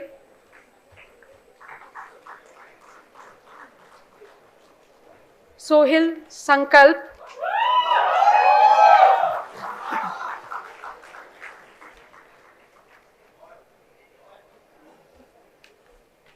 Snehal Kanzarkar.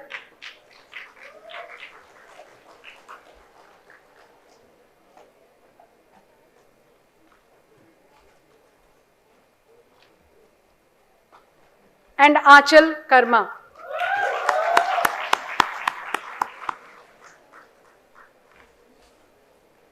Now we move to the next batch 2016. So may I request Shivani Bhargava to please come forward and accept the Vice Chancellor's Gold Medal for the 2016 batch.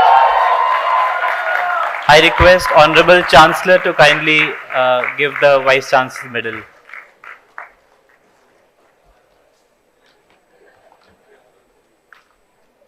Other students, please follow the order. Abhishek Chakraborty.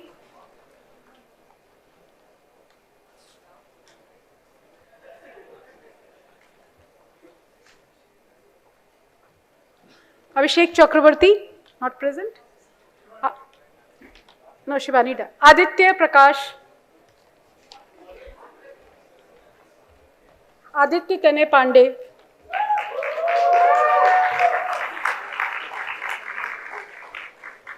Akansha Dagwar.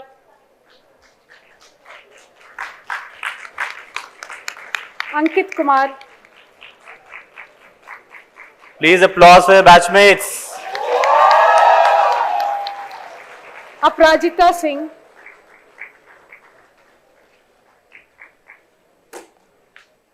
Ashmita Sharma,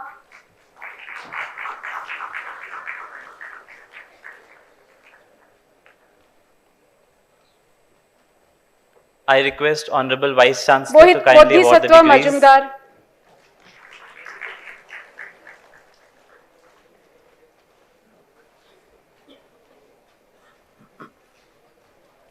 Devashish Giri,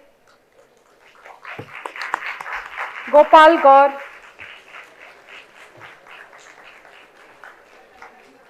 Hardik Nain,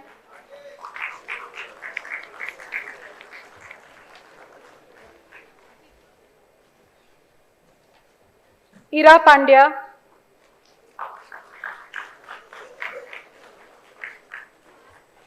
Kanishk,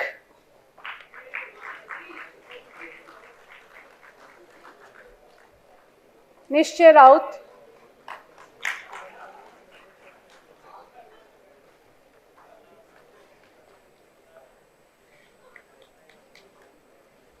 Piyush Langre,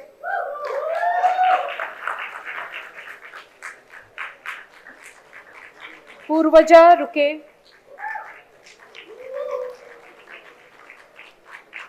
Rishabh Jain,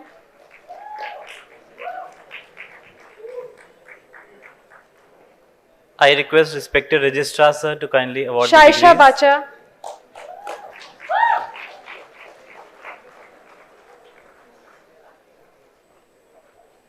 Shardul Gopuchkar,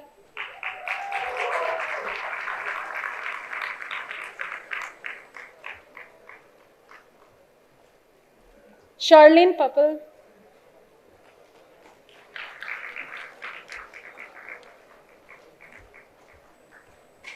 Sri Hari Sontake,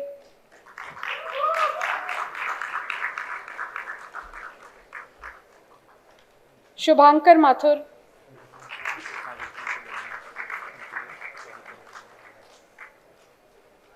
Smriti Shandil, I request Honorable Justice. I request Honorable Justice Nagaratna ma'am to kindly give the degrees. Vaishnavi Devadiga,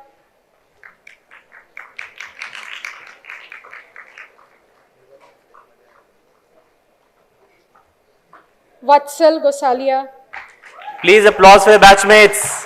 Come on.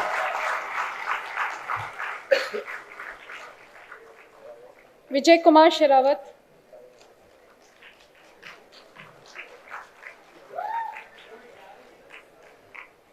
Vinaya Saigaonkar,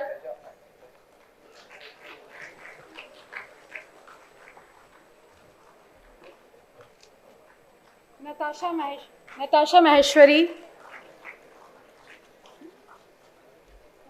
Khushbu Shah,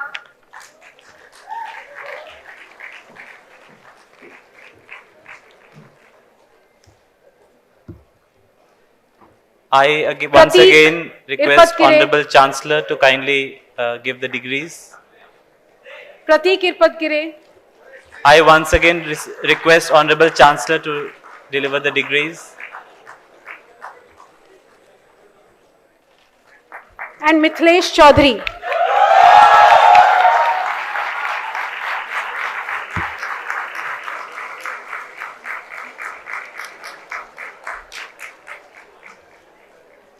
Thank you all, and a hearty congratulations to all. Thank you.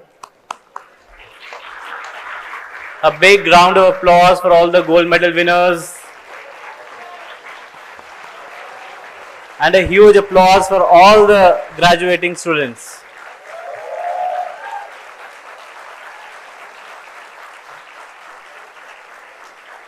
With this, we come to the end of the convocation. For that, I now request Honorable Vice Chancellor to invoke the convocation closing proceedings.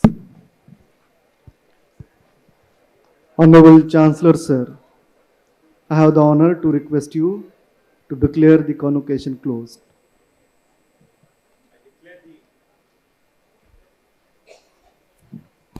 I declare the convocation closed.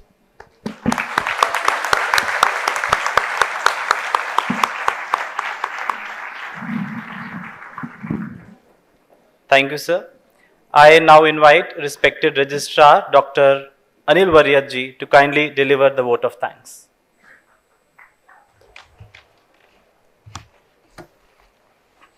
Most respected Chancellor of the University, Dr. Justice D.V. Chandrachud,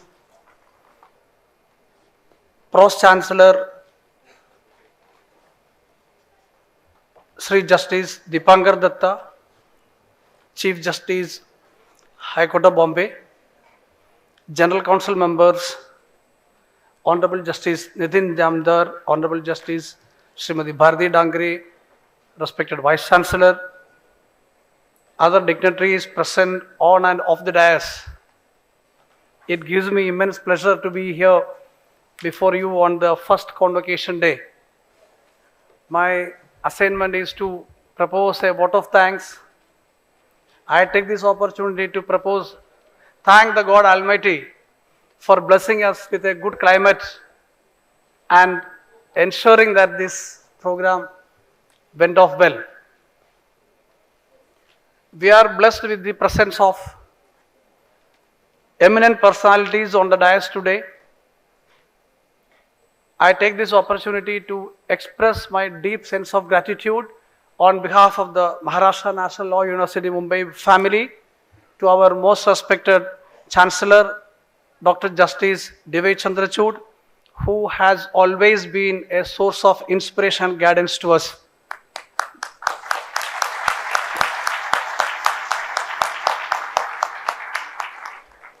We all know how busy his schedule is, but he had been kind enough to be here and spend his time with us and enlighten us with his words of wisdom. Thank you very much, Lordship.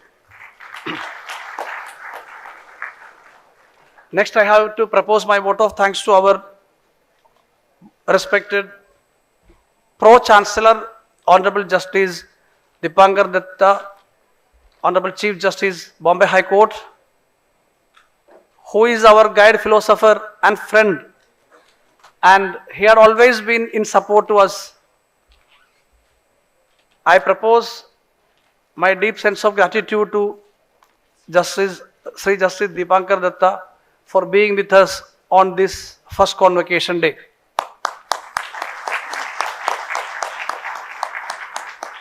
Now on the dais is our patrons, Honorable Justice Srimati Bharati Dangre Madam, as well as Honorable Justice Nitin Jamdar sir. I don't know how I must thank them for all their support and cooperation and guidance they have given to us. On behalf of the Maharashtra National Law University family, I express my thanks to both of them. Thank you very much, Madam. Thank you very much, Lordship.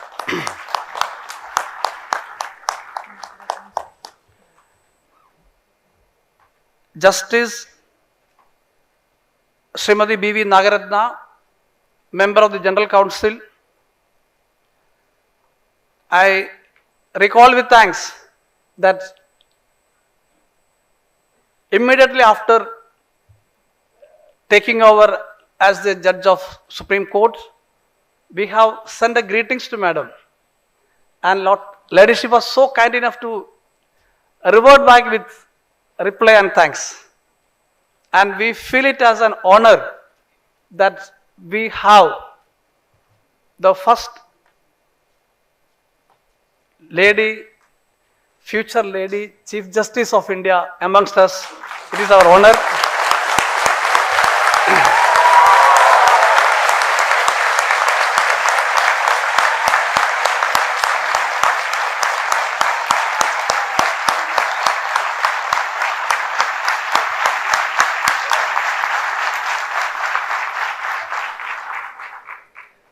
We are also blessed with the presence of eminent judges from High Court of Bombay.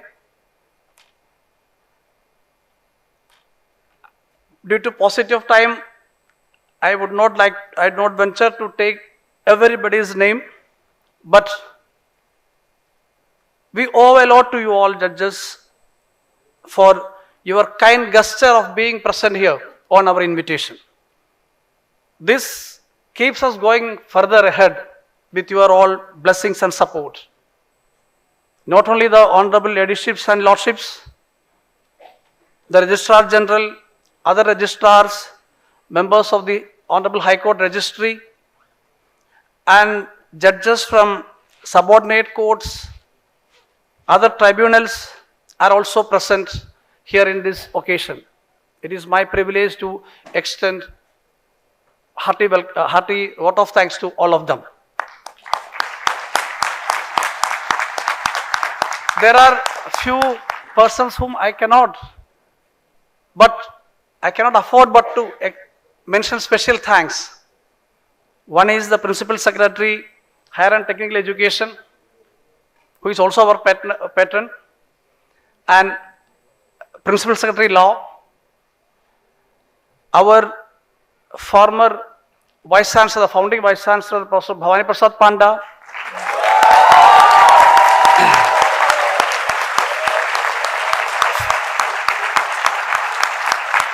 former Registrar Sri Sadashiv Deshmukh sir,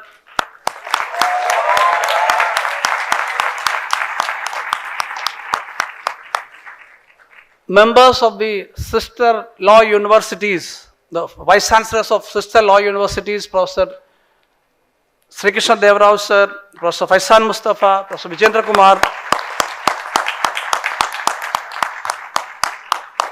and we are thankful extremely to the district administration for extending all support to us in organizing this program. The police department, the fire department, the NCC cadet who came here and supported us in this program.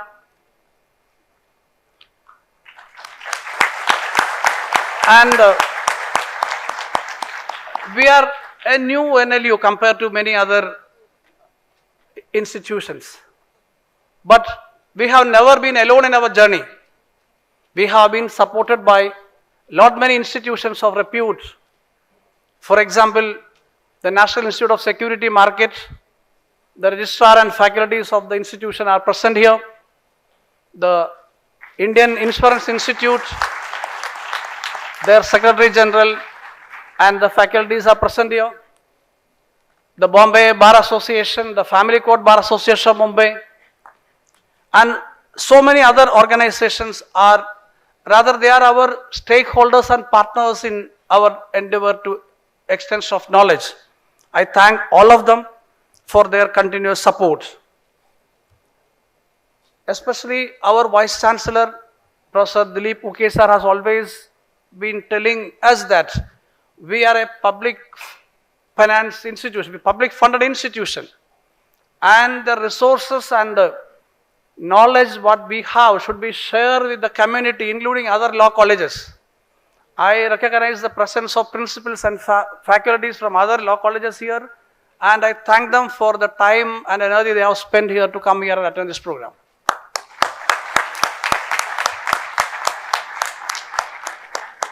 The students and the parents, I know that they have been eagerly waiting for 2 years to have this program. Sometimes I had to have verbal exchange and interaction with them over the conduct of this program. I admire for your patience and I admire you for being here. I know many of, at least a few of you are working abroad. They came here to India to take this degree. So that shows the commitment they have to the institution. So we are proud to have such committed, dedicated students, and I am also sure that your parents would be more proud than that, because they are blessed to have such children, such students as their children. And this program would not have been a success if we had not received the wholehearted cooperation and support from the Maharashtra Judicial Academy.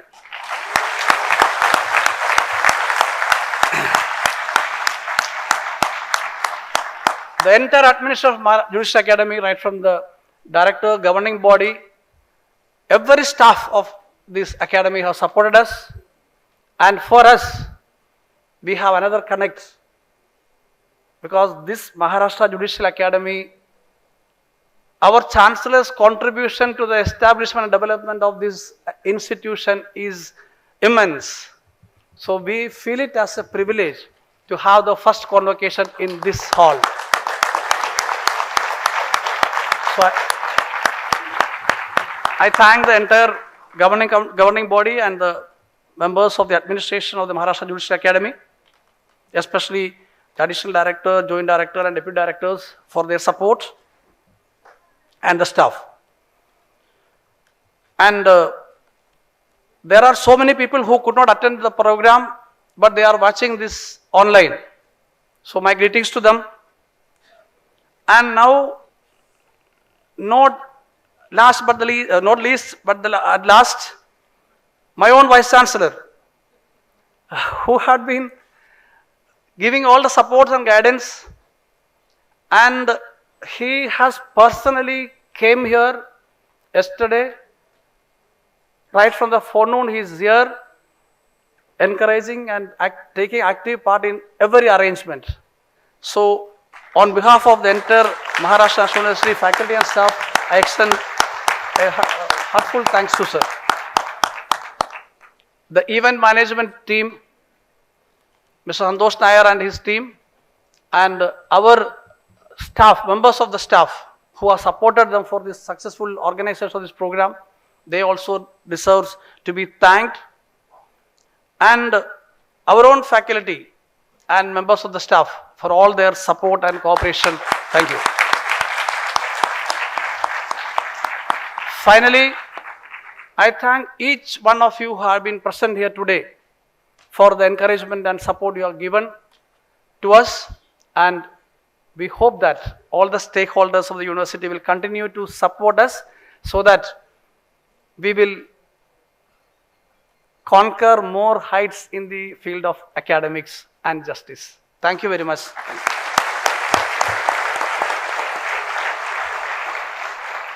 Thank you. Thank you so much, respected Registrar Sir, for your words. Now we'll have the national anthem. All rise for the national anthem. I request the band to play the tune.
We now shall have the reverse academic procession. I request all of you to keep standing at your seats. Can we have the marching tune for the reverse academic procession, please?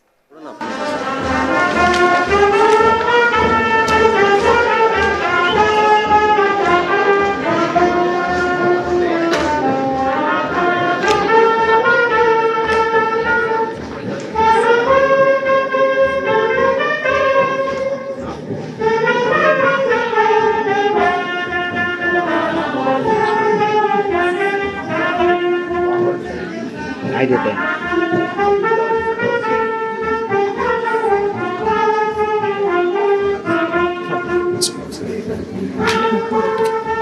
चल इतनच काढ देतो।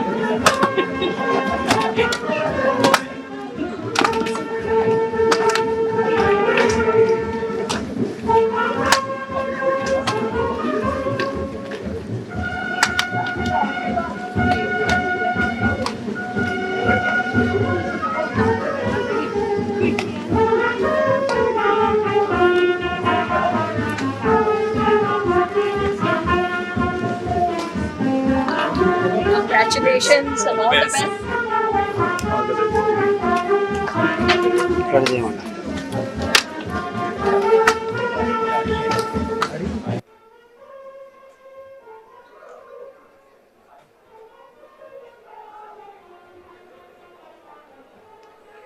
Thank you, everyone. It was a wonderful program.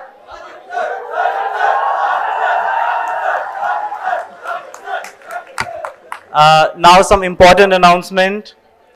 Please take note that your original degrees and transcripts will be given to you at the stall near the garden gate. But before you collect the degrees, please assemble near the porch area, which is at first floor, for the batch-wise group photograph. Okay? Firstly, proceed for the photograph and then collect your original degrees and transcripts. And then thereafter, please join us for the lunch. Thank you, everyone.